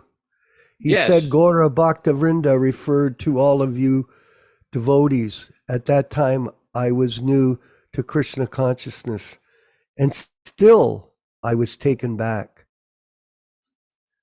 Well, So- this is one of the problems, Mataji. Prabhupada temples many times have been turned into a bazaar of various assortment of questionable books and questionable presentations of Krishna consciousness. Now we have all these adulterated books being distributed, being presented as Prabhupada's books, but they're not Prabhupada's books. They're the non-authorized versions of Prabhupada's books. This is a very... Prabhupada said books are the basis. No one is authorized to change Prabhupada's books. Hare Krishna Mataji, good to see you. But this is a very important point. Everybody is trying to present their... Go ahead. What was talking to me was that when we say Gaura Bhaktivinoda, we refer to the disciplic succession, not the devotees. Correct? He was referring to what? When we say Gaura Bhaktivinoda in our chanting, Oh, are I we see. referring to bhaktas, or are we referring to the disciplic succession? That's what shocked me, because I thought it was only referring to the line of disciplic succession, not all of us. Gaura Well, basi- Bhaktivinoda. What is the meaning of Gaura Bhaktivinoda Yaśodā? Gaura Bhaktivinoda means offering our respects to all the Vaishnava devotees of the Lord. Is it a general offering of obeisances and respects to all the Vaishnava devotees? Yeah, that's in all. the disciplic succession and all the devotees. Yeah. But this point about changing the book, this is a very important point, because what we see is when they change the book, they start to introduce new ideas. Example in point, in the Chaitanya Charitamrita, in their adulterated version, what they did is basically explain Prabhupada in the original Chaitanya Charitamrita that was published in 1974 in the Adi Lila, the first page before the Adi Lila chapter 1, Prabhupada explains that Jagannath Das Babaji has initiated Bhaktivinoda Thakur. And the implication, because Bhaktivinoda Thakur was initiated technically by somebody else, but Prabhupada is obviously referring to the sense of initiating in a sense of transmission of transcendental knowledge, Divyam Jnanam. They did not like that, so they changed it that Jagannath Das Babaji accepted Bhaktivinoda Thakur. But this is not what Prabhupada actually said. They changed it for political reason to keep up this monopoly that they claim, this self-appointed Acharya system and voted Acharya system. That is why they're changing. This is very insidious and non-authorized. Okay. Vinkat, Prabhu, we have a series of questions. Can you start with Balaram's? Read it out for us. Okay. Vishwakarma Prabhu, you told me that you had a Brahmin council that has meetings. I wonder if these meetings can be online or televised live so that we can see how everything is done. Okay. I'll move quickly through these because we'll go to all the questions on that are on our chat. The Brahminical Council that we do have doesn't operate as an ongoing council to deal with administrative issues. What it is it's a board for people that request Ritvik initiation. That's basically its function, Balaram. And what we have in that system is a series of qualifications that a person has to adhere to over a period of time and be reviewed by the Brahminical Council as the performance results that they demonstrate. And within that demonstration of results, we qualify them to be brought into the association as official Prabhupada disciples. And so we vote on it. So we have a group of senior Brahminical Brahmin Prabhupada disciples, and everyone has to unanimously approve that person for initiation. In other words, out of, say, there's 5 on the council, if one person objects and they give the reasons, then it'll be difficult. Unless they can be discredited, their reasons for not, then the person will not be accepted within our group as a Prabhupada disciple for initiation, in our initiation process. And Yaśodā-nandana Prabhu, who is very qualified to give the fire sacrifice and conduct the initiation process, he includes them in a fire sacrifice. Right now, we have nobody that's in that process with us. So that particular council, it's not necessary for it to be broadcast live on TV. Number 2, we do have a PDA media team, which is working together to expand the Prabhupada Disciples Association and our message globally. And that is something that we, I don't know, Vinkat, we don't, it's a specialized group that have talents on the internet, in computer technology, who are specialists in marketing and advertising, who are specialists in promoting what we're doing, people that are trained in this field, and we come together and we work together. It doesn't necessarily mean that, because someone may be interested in being part of what we're doing, and they're simply professional listeners. They're listening to what we say and giving input, not only to correct if we're making a mistake, but to give us other ideas that can enable us to effectively do what we're doing. This is a team effort. We're team builders. And we're using our skills from all of our experiences as a group to do this effectively. Much different than what's going on in the society, where they do not work cooperatively. Everybody's on their own.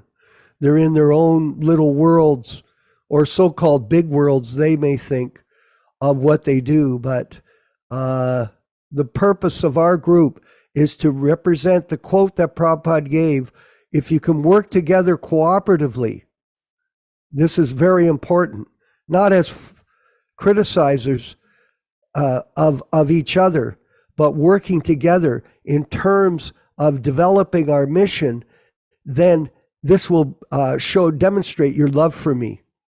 That's how you show your love for Krishna and for Prabhupada. And that's how you make advancement, by working constructively together with other God brothers and God sisters. Balaram, I see your hands up. We have other questions, but let's go to those questions first, and then we'll take your question. Believe me. Venkat, could you read the next? I thought there was a really good question that came up from Hare Prasad. Is that it? I think there was more of a comment, and I'm just Yeah, I wanted you to read that one. Yeah, where he Hare said- Krishna Prabhuji, even, Yeah, go ahead. or maybe it's a question, yeah. Even in the current ISKCON society where devotees are following bogus self-appointed gurus, we see that there are elevated and exalted devotees who are strong in their sadhana. Is it because of Srila Prabhupada's mercy? Okay, I'll let other people comment on this. We've talked about it already, Hari Prasad. So thank you for this, bringing up this issue again. Is a person who's initiated by an unauthorized guru connected correctly to the disciplic succession? Can you be connected to the disciplic succession that way? Just like if you want to plug in to a light socket, if you plug in and it's not connected to the source, does the light turn on? No, it doesn't turn on. So there are lots of people that are chanting Hare Krishna. The Mayavadis chant Hare Krishna. All kinds of devotees are chanting Hare Krishna. Some people are rock star kirtanis. They get up in front of this on the stage. They get paid $5,000. They have invited kirtanis that come to Toronto Ratha Yatra. I know them. They're my friends. Just so people know, I do know a lot of people in our society. They're my friends, gurus. So these gurus, they're still my friends. I love them. You know, I might take my picture with them, but does that mean I support them? No. Does that mean I want to kill them? No. Does that mean I agree with them? No. This type of nonsense that I saw myself with Ayojapati, Bibi Govinda, my picture. I worked with this guy for years. He's a beautiful person. I love the guy, but I don't love his philosophy. And I send my messages to him constantly just because we're friends. So Krishna consciousness is a system, a logical system of understanding how to get the mercy of the pure devotee. So the question that you're asking is, well, I see they're strong in their sadhana. That's okay. They may be chanting and they could be following, and we offer them all encouragement. But we want to explain very clearly to them that you are only connected properly to the disciplic succession when you're connected to Prabhupada in his Vani incarnation, period. Yaśodā, did you want to comment further? Or Yeah, that's a very good point here, because what happens is devotees who don't accept Srila Prabhupada's instructions completely, and who manufacture their own interpretation, what we see is when they're presenting Krishna consciousness and practicing Krishna consciousness, there's various changes from the authorized standards given by Prabhupada. Let me give you an example, which I've discussed several times. A few months ago, somebody sent me a video on YouTube, a YouTube video that was taken in Vrindavan at the ISKCON Krishna Balaram temple. And there was another video in Russia, some temple in Russia, and another ISKCON temple in Benares, Varanasi in India. Uh-huh. and they were chanting some kirtan with a mantra that we never heard, like Jai Radhe, Jai Radhe, Jai Bolo, Sri Krishna Radhe, something like that. Now, this mantra maybe, I don't know where it's from. I have no idea of its origin, but we do know that it is not an authorized mantra that has been given by Srila Prabhupada. Now, who has authorized this chanting in front of the deities in the temple? Now, it's one thing to say, well, we're devotees, we're chanting, we're doing this. Okay, that's nice. But we cannot manufacture and invent new ways of spreading Krishna consciousness that have not been given by Srila Prabhupada. Because otherwise, the whole thing becomes a sahaja nonsense. I thought, well, maybe it's just one mantra. Then 2 weeks ago, somebody sent me another video of somebody on the harmonium, and there was people doing some gypsy dancing, Radhe, Radhe, Govinda, Radhe. I'm thinking, like, what is this? For those of you who were not there during the manifested presence of Prabhupada, just remember this. Several times, when devotees carried on different kinds of kirtan, especially this Hari Bol, Nitai Gaur, this, that sometimes this went on for 15, 20 minutes. Prabhupada sometimes sent his personal servant or his personal secretary and tell him to stop the kirtan. Prabhupada had a specific way how he wanted kirtan to be done. For example, for Mangalartik, he wanted the Hare Krishna mantra and Sri Krishna Chaitanya to be chanted according to morning tune. He wanted the Samsara prayers. At Mayapur, he authorized the chanting of Jiv Jago at the end of the kirtan. Now, when Prabhupada was here several times after all the kirtan, they would chant Haribol once or twice, Jai Prabhupada. Now, some people have even criticized that, saying that Prabhupada did not start that, but Prabhupada allowed it. But when it went on for 10, 15 minutes, that's when Prabhupada put his foot down. Now, the problem is with these new manufactured ideas, where does it stop? Another example, offering a bhoga to the deities.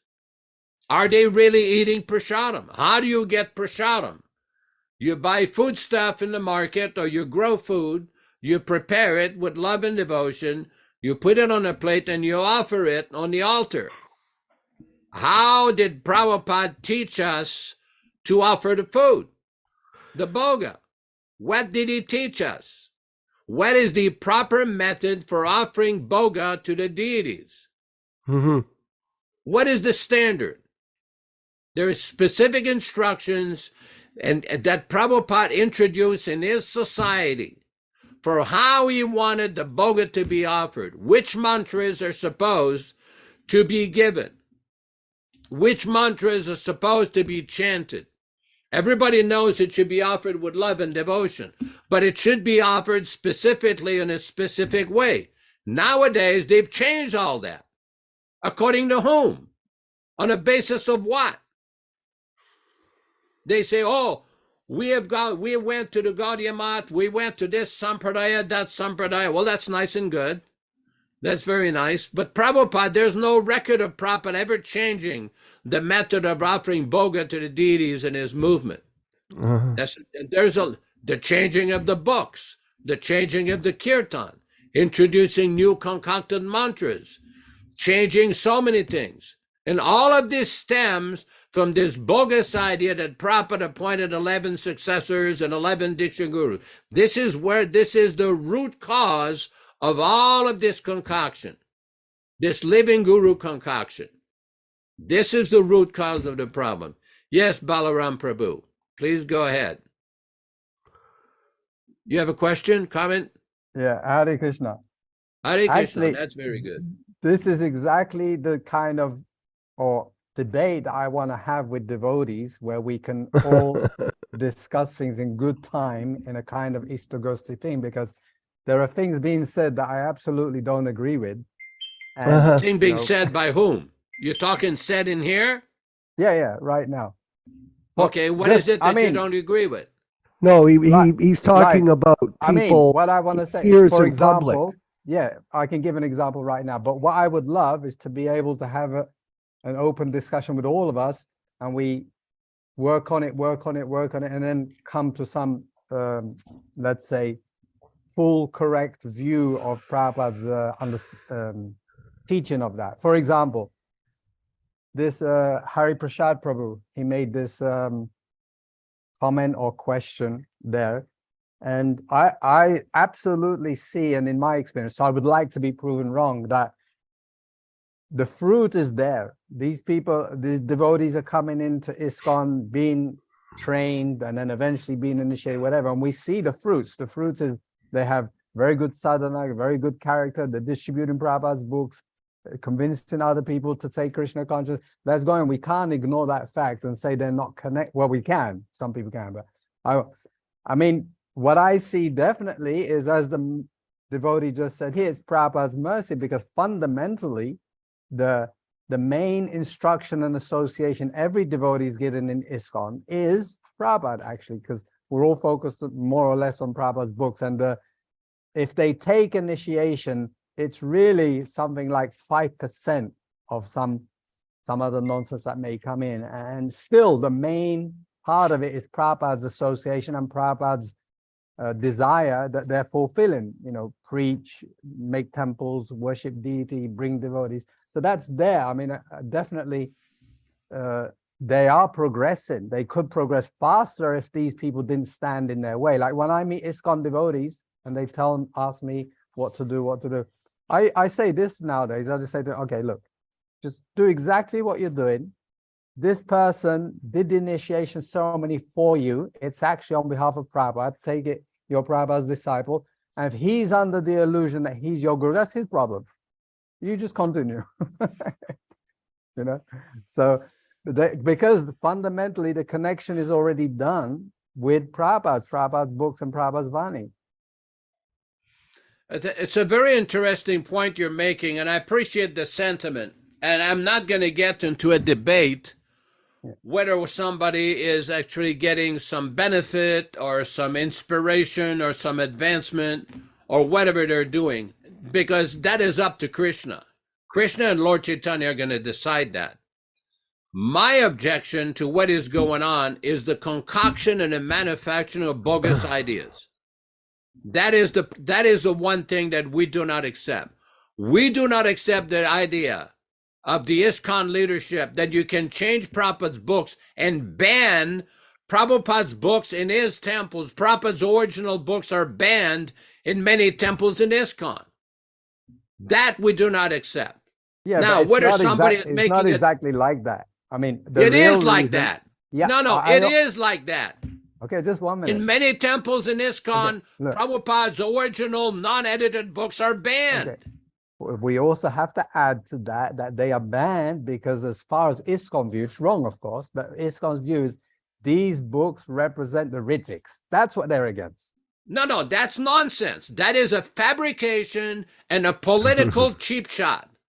These books have nothing to do with Ritviks. They are Prabhupada's original writings. Why would anybody say this nonsense? Okay. Prove to me where Prabhupada ever said these books are Ritvik books. This is a concoction by Jayadvaita and their self-appointed editors who've completely butchered Prabhupada's books. You cannot change the words of the Acharya without the permission of the Acharya. You cannot change the method of kirtan that has been given by the Acharya. Who is authorized to do that? Now, somebody may think, hey, it's very blissful. We'll dance like gypsies and we're making advancement. A person cannot make advancement by concocting and disobeying the Acharya. Do you understand this? I fully agree with you. Do you understand this? I fully agree with you. Do you understand this point? Yeah, a person, a devotee, cannot make spiritual advancement by disobeying and concocting methods not approved by the Acharya. I don't need you to continuously shout. I just need you to talk to me. But you don't seem to understand this point. No, you don't seem to listen. Right. I've listened to you, and I've given you a counter argument which you have no explanation for. I'm like I said, I don't Go want to ahead, argue with Bob. anybody. I want to share. fair enough. Go ahead. Get and feel and hear back from other devotees. Yes. And, for you to just continue shouting the same thing is unnecessary. I just share what I said with you. You say, okay. But I would like to have more discussion on this and really get to the because as the devotee is saying, look, devotee is saying himself, I experience it. I see devotees in ISKCON progressing, becoming fixed up, nice sadhana, book distribution, preaching. Well, you can't say, oh, we're going to ignore that. That's not there. Of course it's there. And why is it there? He's saying the answer also, because fundamentally their association and their service is to Prabhupada. That's why it's working. Just, this little bit of these people coming in the way and getting in the way of Prabhupada, that's what's got to be removed. But anyway, okay. Yeah, I wanted to make a comment here. Yesterday, I had a chance to listen to my friend B.B. Govinda. I went on somebody's Facebook page, and he was a disciple of B.B. Govinda, and then B.B. Govinda was talking and giving some explanation during the COVID, because he was promoting that you should get a vaccine. And so he was talking about that. And then he was talking about the karma of the society and how people are suffering. And then he mentioned, he spoke quite nicely. And like I said earlier, he's a friend of mine, so I have an open mind for him. I'm a very good friend of his, in a sense. But at the same time, there's an issue of philosophy here. Is he an authorized guru according to Prabhupada's directions? And unfortunately, he's compromised. He is not. So the fact that they're distributing books, like I talked to another devotee yesterday in Sacramento, who's been a devotee for 25 years, by the way, and was initiated originally by Harikesh, and then, Harikesh Blue. But this fellow's carried on doing simple service. He goes out every day, he distributes books, he's carrying on. He was very sincere. I apologized to him. I said, I'm sorry that you've been misled by these people. You're a Prabhupada disciple. That's what you are. As far as the initiation, it's a formality that one should follow if they're serious. But if within your heart you're committed to Srila Prabhupada as a devotee, like you are, and I can see the picture of Prabhupada behind you, and that's the point, is we're committed to Prabhupada's mission, and we're working together to do so. But we're explaining very, very precisely this philosophical issue, which Yaśodā was speaking about, which is this misunderstanding of the position of Prabhupada in this mission. It's called heresy, right? It's a heretic. Like if you say that Prabhupada didn't present the philosophy properly, that goes on. People say that, or we have to change it to fix it to suit what we're doing now, the modern day preaching. Like nowadays, these gurus, these God brothers, and by the way, I want to clarify one thing, and it's very important, I think, for you to understand this as well. We're not Ritviks. Okay? Am I a Ritvik? No, I'm Vishwakarma Das. I've been a Prabhupada disciple for 53 years. We're Prabhupada disciples. Well, you could be a Ritvik. The Ritvik is just a position name. We don't have anybody even in our system right now being initiated. What's this Ritvik nonsense? Yeah, I agree. System for initiating people. That is not our position. I'm a Prabhupada disciple. I was the chairman of the temple presidents for the world, voted by my peers. Someone can say, oh, you're boasting. No, that's a fact. From 1978 and 79.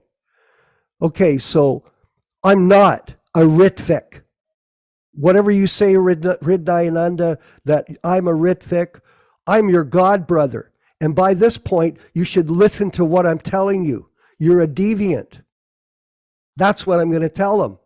If he thinks I'm not right, then he can go on his own with his own people. Goodbye. Stay away from us. And as far as what you're doing, go ahead. That's your business. If you think they're making advancement, if you think they're good devotees, that's okay. Birds of the same feathers flock together, right, Prabhu? It's a matter of who you are. So we're very, very concerned about this heresy that's going on. Look it. I mentioned to this guy, Glenn, I'm sorry to bring this up. This devotee yesterday in Sacramento, who's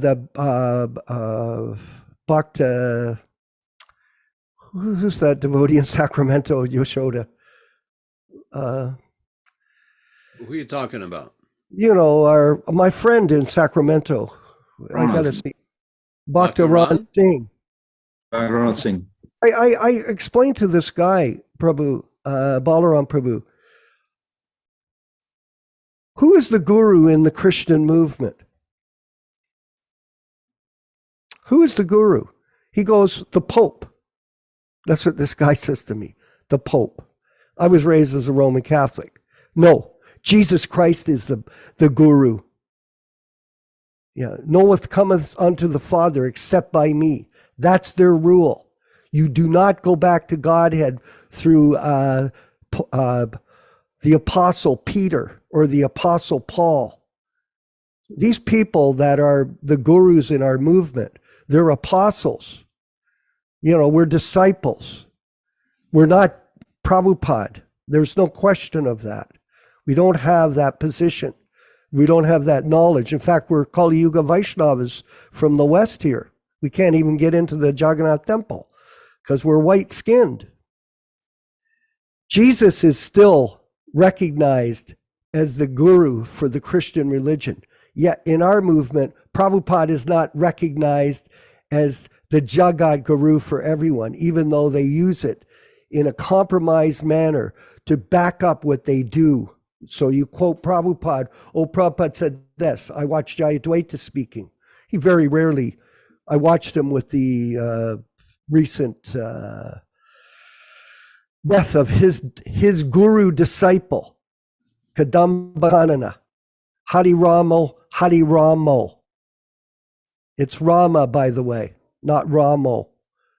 So I watched this speech by him because I'm interested, like you are, in seeing what our God brothers are saying. Not that we dislike them, but we're trying to see where they're at as people, how they speak. Your speech is a reflection of your mental state. You just don't make things up. If you're not studied, if you're not learned, if you're not Krishna conscious, then you won't speak in a Krishna conscious manner to other people. You can't do it. So I'm studying them because that's our story. That's our methodology. We listen. We try to understand them. And fundamentally, we're seeing that these people, somehow or other, like Kirtananda. Did you ever meet Kirtananda Swami? I used to have to listen to him speak. It's called forked tongue. He would say one thing but really mean another thing. And he would push people along with this distorted speech. This is called brainwashing. It's a very, very insidious game that's being played of heresy in the Krishna consciousness movement. And personally, I feel the same way. I will not tolerate it because I know exactly what the game is. I've been through it. I've got the t-shirt. It's an ugly scene. Whether it's Tamal, whether it's Hare Krishna, whether it's Bhagawan, whether it's Kirtananda, whether it's Jayatirtha. I've had personal experience with all of Bhavananda, all these people. They speak with a forked tongue. It's not a joke. So it's a very difficult thing. Vinkat, sorry. Let's can you carry on with the questions here? What are the other questions that have come up? We're going to finish in a few minutes because thank you everyone for the very vibrant conversation. But, the day has to go on. Vinkat, Yeah. please. Yeah, there's a lot of questions, a lot of comments. No, I just can't help but comment at Please. what Balram Prabhu said about compromise with ISKCON and all that. According to me, it's not possible, and it's not supported by Srila Prabhupada's teachings either. Like in Chaitanya Charitamrita, he clearly said, anyone who disobeys the order of the spiritual master, they automatically become useless. So, and he even predicted that, after the disappearance of the Acharya, there'll be a difference of opinion, and one group will sincerely try to follow, whereas the other group will deviate, and they're useless. So why should we compromise? And why do you want to have this idea that, they're also making advancement? It's not true. It's not true. Of course it's true. Where are you born? Come on, man. No.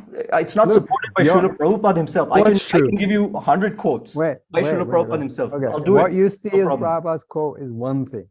The Yeah. man, this devotee seen, I see, you see. If you go to ISKCON temples, you will see the fruits of people following Bhakti Yoga, devotional Fruits of- service.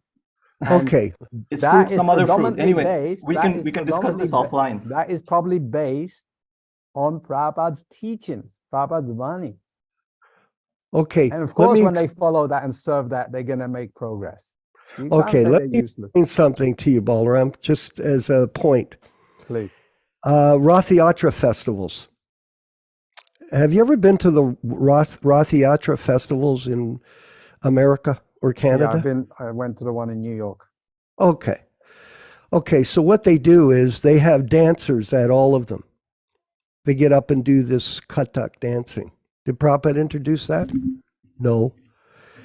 The prasadam, the Okay, devotee. look, stop. We can stop the there. devotee Look, in you Toronto. can say all these things that are deviations, which I fully agree with. We're not talking about yeah. that. The question now, this devotee has raised is, Yeah. how come I am seeing these people that follow the Bhakti Yoga in ISKCON and they're making advancement? I see that. That's what I'm trying to answer you. But how do brother. you know that they're making advancement? Yeah, according that's to what I'm trying to answer you. Let me answer him. Are you making advancement if you claim it's prasadam and it's not prasadam? If it's cooked by some guy that smokes beedies or some guy that's a Shiva devotee? In Toronto, I ran the Rath Yatra for 10 years, brother. Now, recently, I talked to the guy that was cooking for the Rath Yatra currently. You know how many people come to the Toronto Rath Yatra? 40,000 people. Okay? He's cooking the prasadam. Was it offered? Was it cooked by a Brahmin? Was it offered? No. But people are thinking, are they eating prasadam? Let me ask you, Balaram, are they eating prasadam? Is that the fruit? Is that the fruit? Are they eating prasadam? No, because that's not the discussion. That's not his question. Whether they're eating real prasadam or sometimes off prasadam, I don't know. It's not my details. It's not what I want to get into. Basically, in a whole, the person, and I'm saying the same thing as this person, I know hundreds of ISKCON devotees. I visit them once every 2 years, 3 years. Many of them, like I said, I observe all this. I'm not in their camp. I'm not in favor of Yeah, them. we know I don't that. lie either. I don't lie, and I won't stand for the truth. And the truth is that they gain the fruits, the symptoms of somebody following devotion, following Prabhupada. I tell you, every ISKCON member, whether they like it or not, is fundamentally 80% following Prabhupada's instruction. Mangala Arati, deity worship, distribute books, make devotees, build temples, go and open temples, cultivate devotees, blah, blah. So for us to stand here, in my opinion, Go for us ahead. to stand here and say they're nonsense, useless, not doing anything, it actually That's is according to Srila make Prabhupada's Prabhupada own look bad. teachings. But that's according They're to Srila Prabhupada's own heretics, teachings. brother. See, my point is, Go ahead, what is Vindigat. the yardstick that you're going to use to decide whether someone is making advancement? Are we in a position to decide as conditioned souls? I No, can we use bring- the I can make yardstick you a of list. Srila Prabhupada's own teachings. So Yeah, that's my exactly. point. Well done. So if you like, we'll do this then as an agreement now. You make a whole list from Prabhupada's teaching that state those devotees in ISKCON are non-devotees and useless. You make a list where Prabhupada says that. And I'll make you a list of the stuff where Prabhupada says they're devotees. We'll do that. You can Okay. you can call me up on that and send me the list and we'll put it into our system. By the way, I wanted to answer one question that someone had, who's on the Brahminical Council. We have Balaram from Australia, who's on our Brahminical Council. And he was a temple president in Melbourne for 14 years. And he comes on the Wednesday class. And he has a lot of association with Prabhupada and a big history in our society. So we have Balaram. We have Aprakrita in Montreal, who is a longtime Prabhupada disciple, a very sincere preacher. He has a whole mission there that he's developing in that area, which is separate from the ISKCON temple. And there's myself, and we have Yaśodā, and we have Ram Raghava, who's a Prabhupada disciple, he was now a doctor in the military in America and a sincere member of our group. So, and it will expand depending on who it is. And this council will review any kind of, for our other Balaram in Turkey, any kind of Ritvic initiation. Remember, we're not Ritvics. I find that very, I would suggest, offensive for people to use that term to all of our godbrothers here in this association. We are not Ritvics. We are Prabhupada disciples. That is very important for everyone to know. That's a philosophical issue. This is something that's been introduced by these so-called people that are making advancement in ISKCON, okay? That you project. If you think they are, that's okay. I personally, I bought the Toronto temple. By the way, most of the time when I was talking, I was not talking about the gurus. Okay. That's a separate thing, but I was talking about actually disciples or new people that come into ISKCON, what's happening to them. I wasn't talking about the gurus. Oh, okay. Well, whatever, it's the blind leading the blind as far as, we're concerned philosophically. I mean, they could be better people. In a sense, it's better than not. But are they going to go back to Godhead? I'm not sure. It's like Yaśodā said, I don't know. I'm not Krishna. But we don't associate with them. I don't go to the Toronto temple. It's one of the most glorious temples in the world that we were participated in achieving for our guru. We have all kinds of letters and this and that. I can't go. Srila Prabhupada came here, came to the West to speak to us assholes. Chaitanya Mahaprabhu came out in his prema and gave association.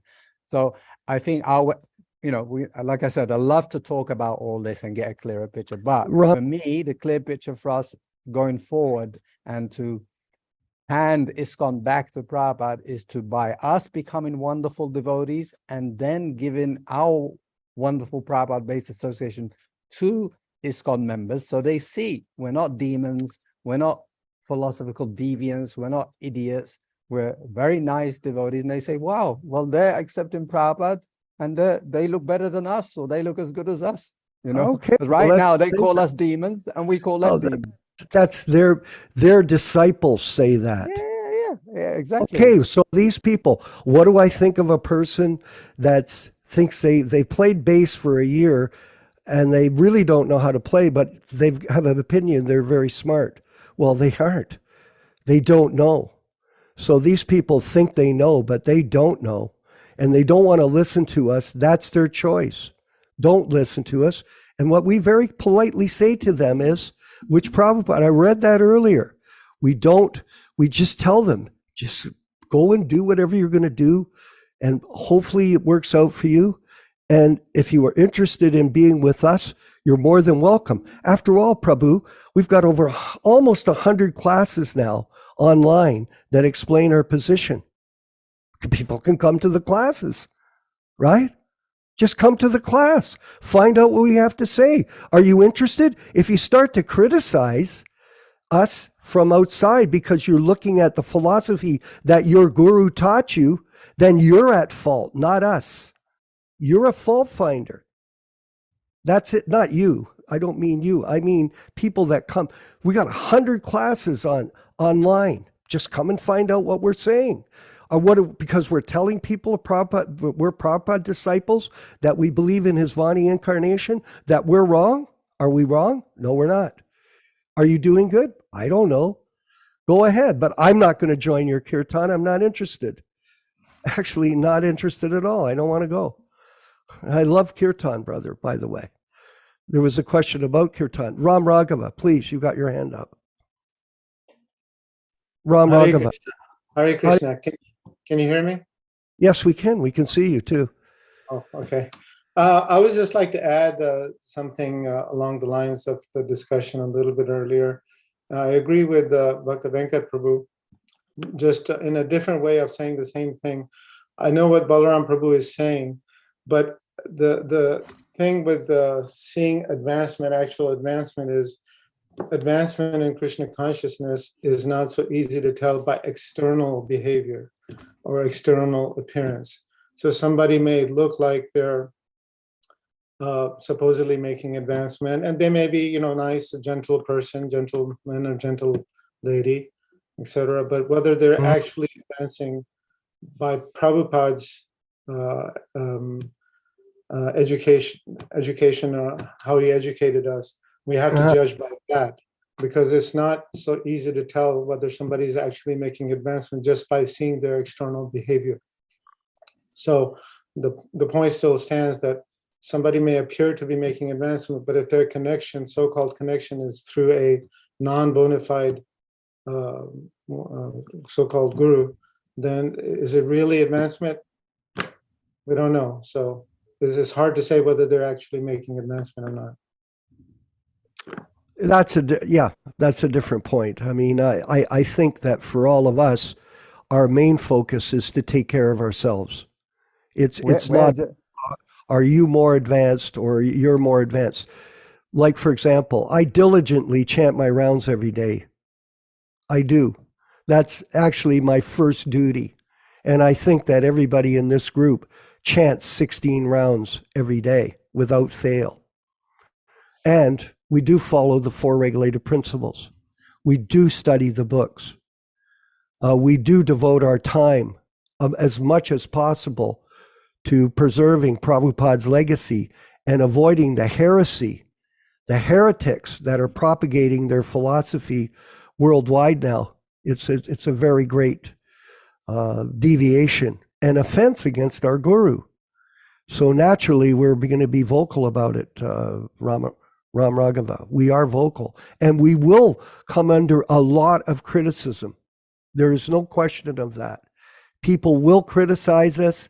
They'll try to assassinate. That's what you do. You assassinate the person's character. Oh, they're not good devotees, therefore they have no right to speak.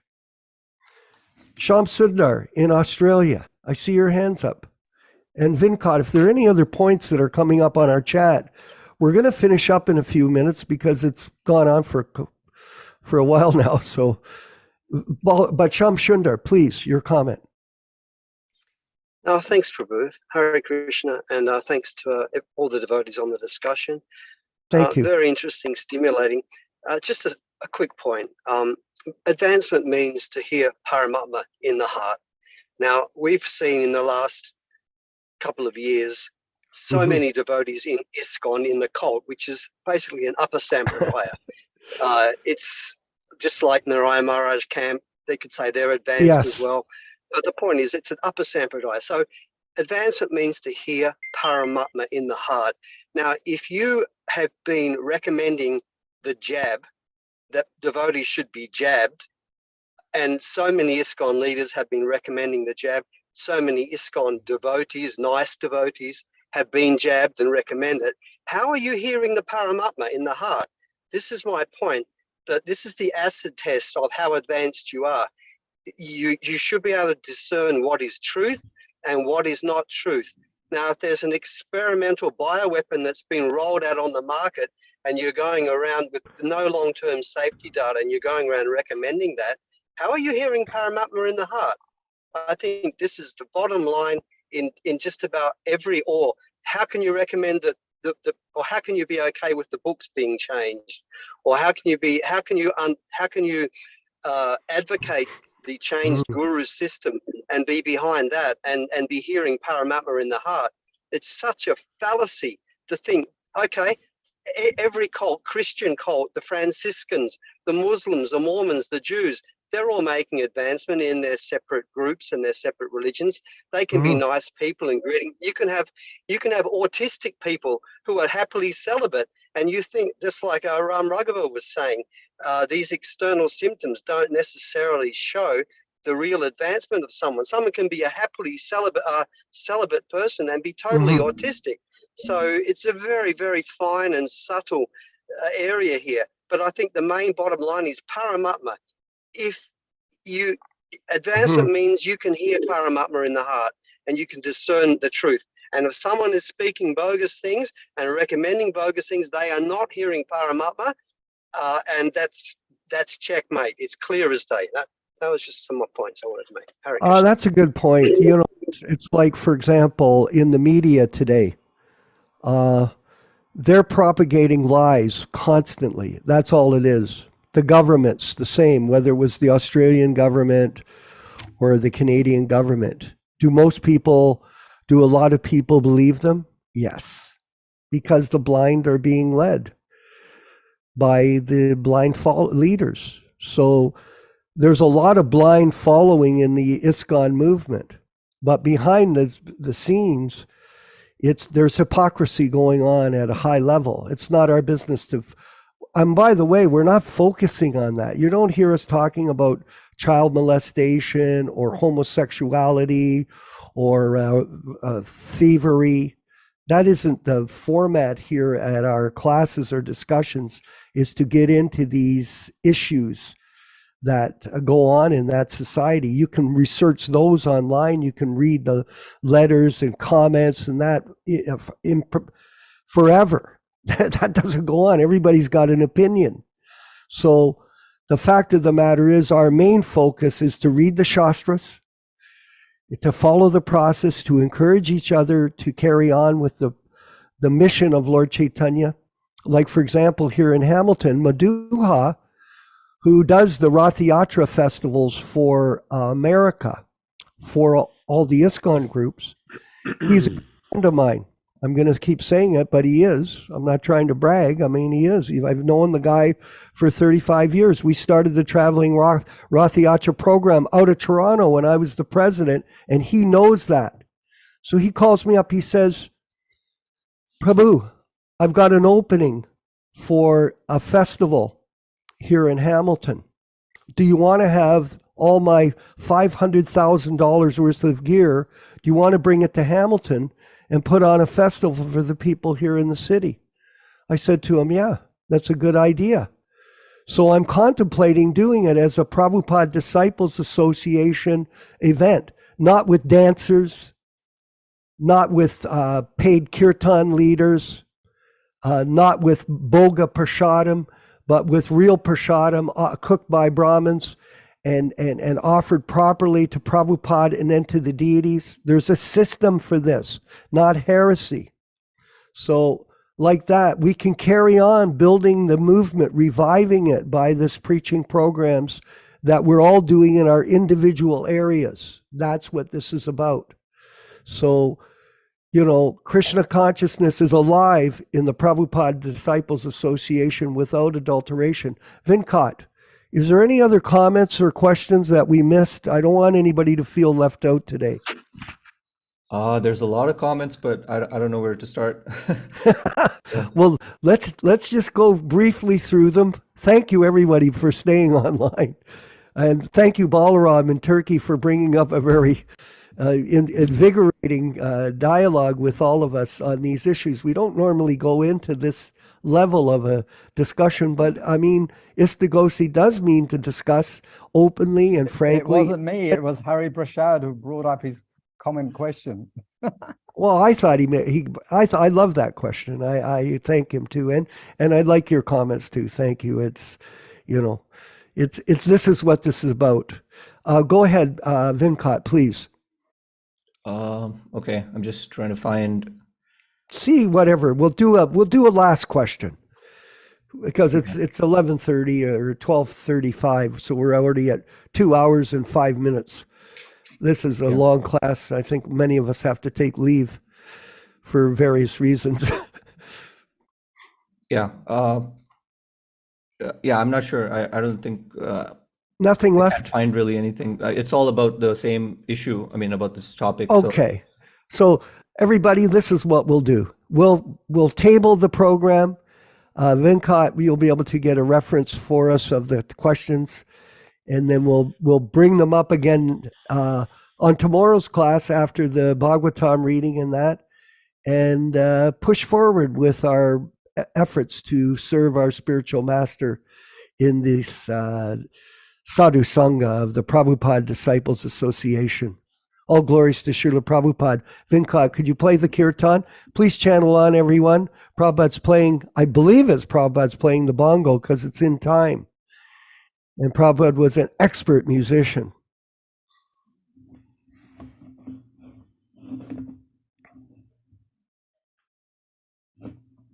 Krishna Chaitanya Prabhu Nityananda Shri Advaita Gadadhar Shivasadi Gaur Bhakta Vrinda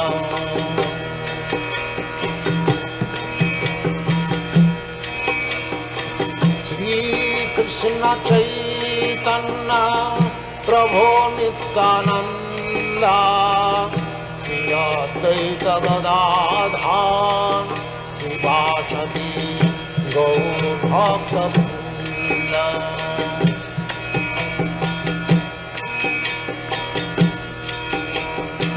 Shri Krishna Chaitanya Prabhu Nityananda Shri Advaita Gadadhar Shivasadi Gaur Bhakta Vrinda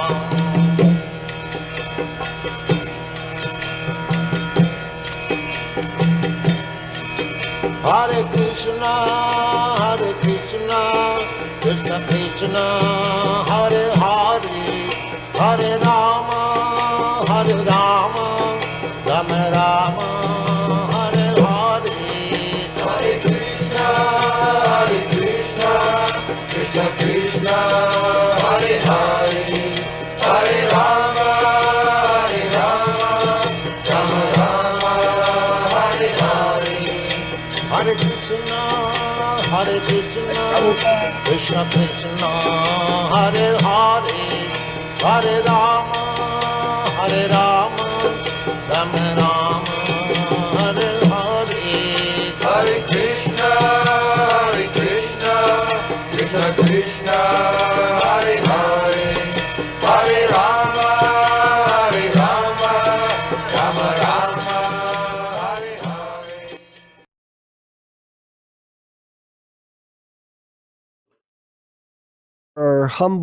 Let us offer our humble obeisances to each other. Thank you, everyone, for participating. We really appreciate your attendance from all over the world, and we hope as we move forward week after week. Remember, this is a step-by-step process. We'll be able to resolve all the issues that are in our minds and hearts and carry on together as a group, spreading the truth about Srila Prabhupada as Diksha and Siksha Guru for all of us throughout the world. All glories to Srila Prabhupada, Vanchakalpa, Trubhyascha, Kripa Sindhu, Bhaivacha, Patitanam, Pavenibhyo, Vaishnavebhyo, Namo Namaha. Hari Hari Bo. To Godhead. We're going there, don't worry. Everybody's on the path. All glories to Srila Prabhupada. Hare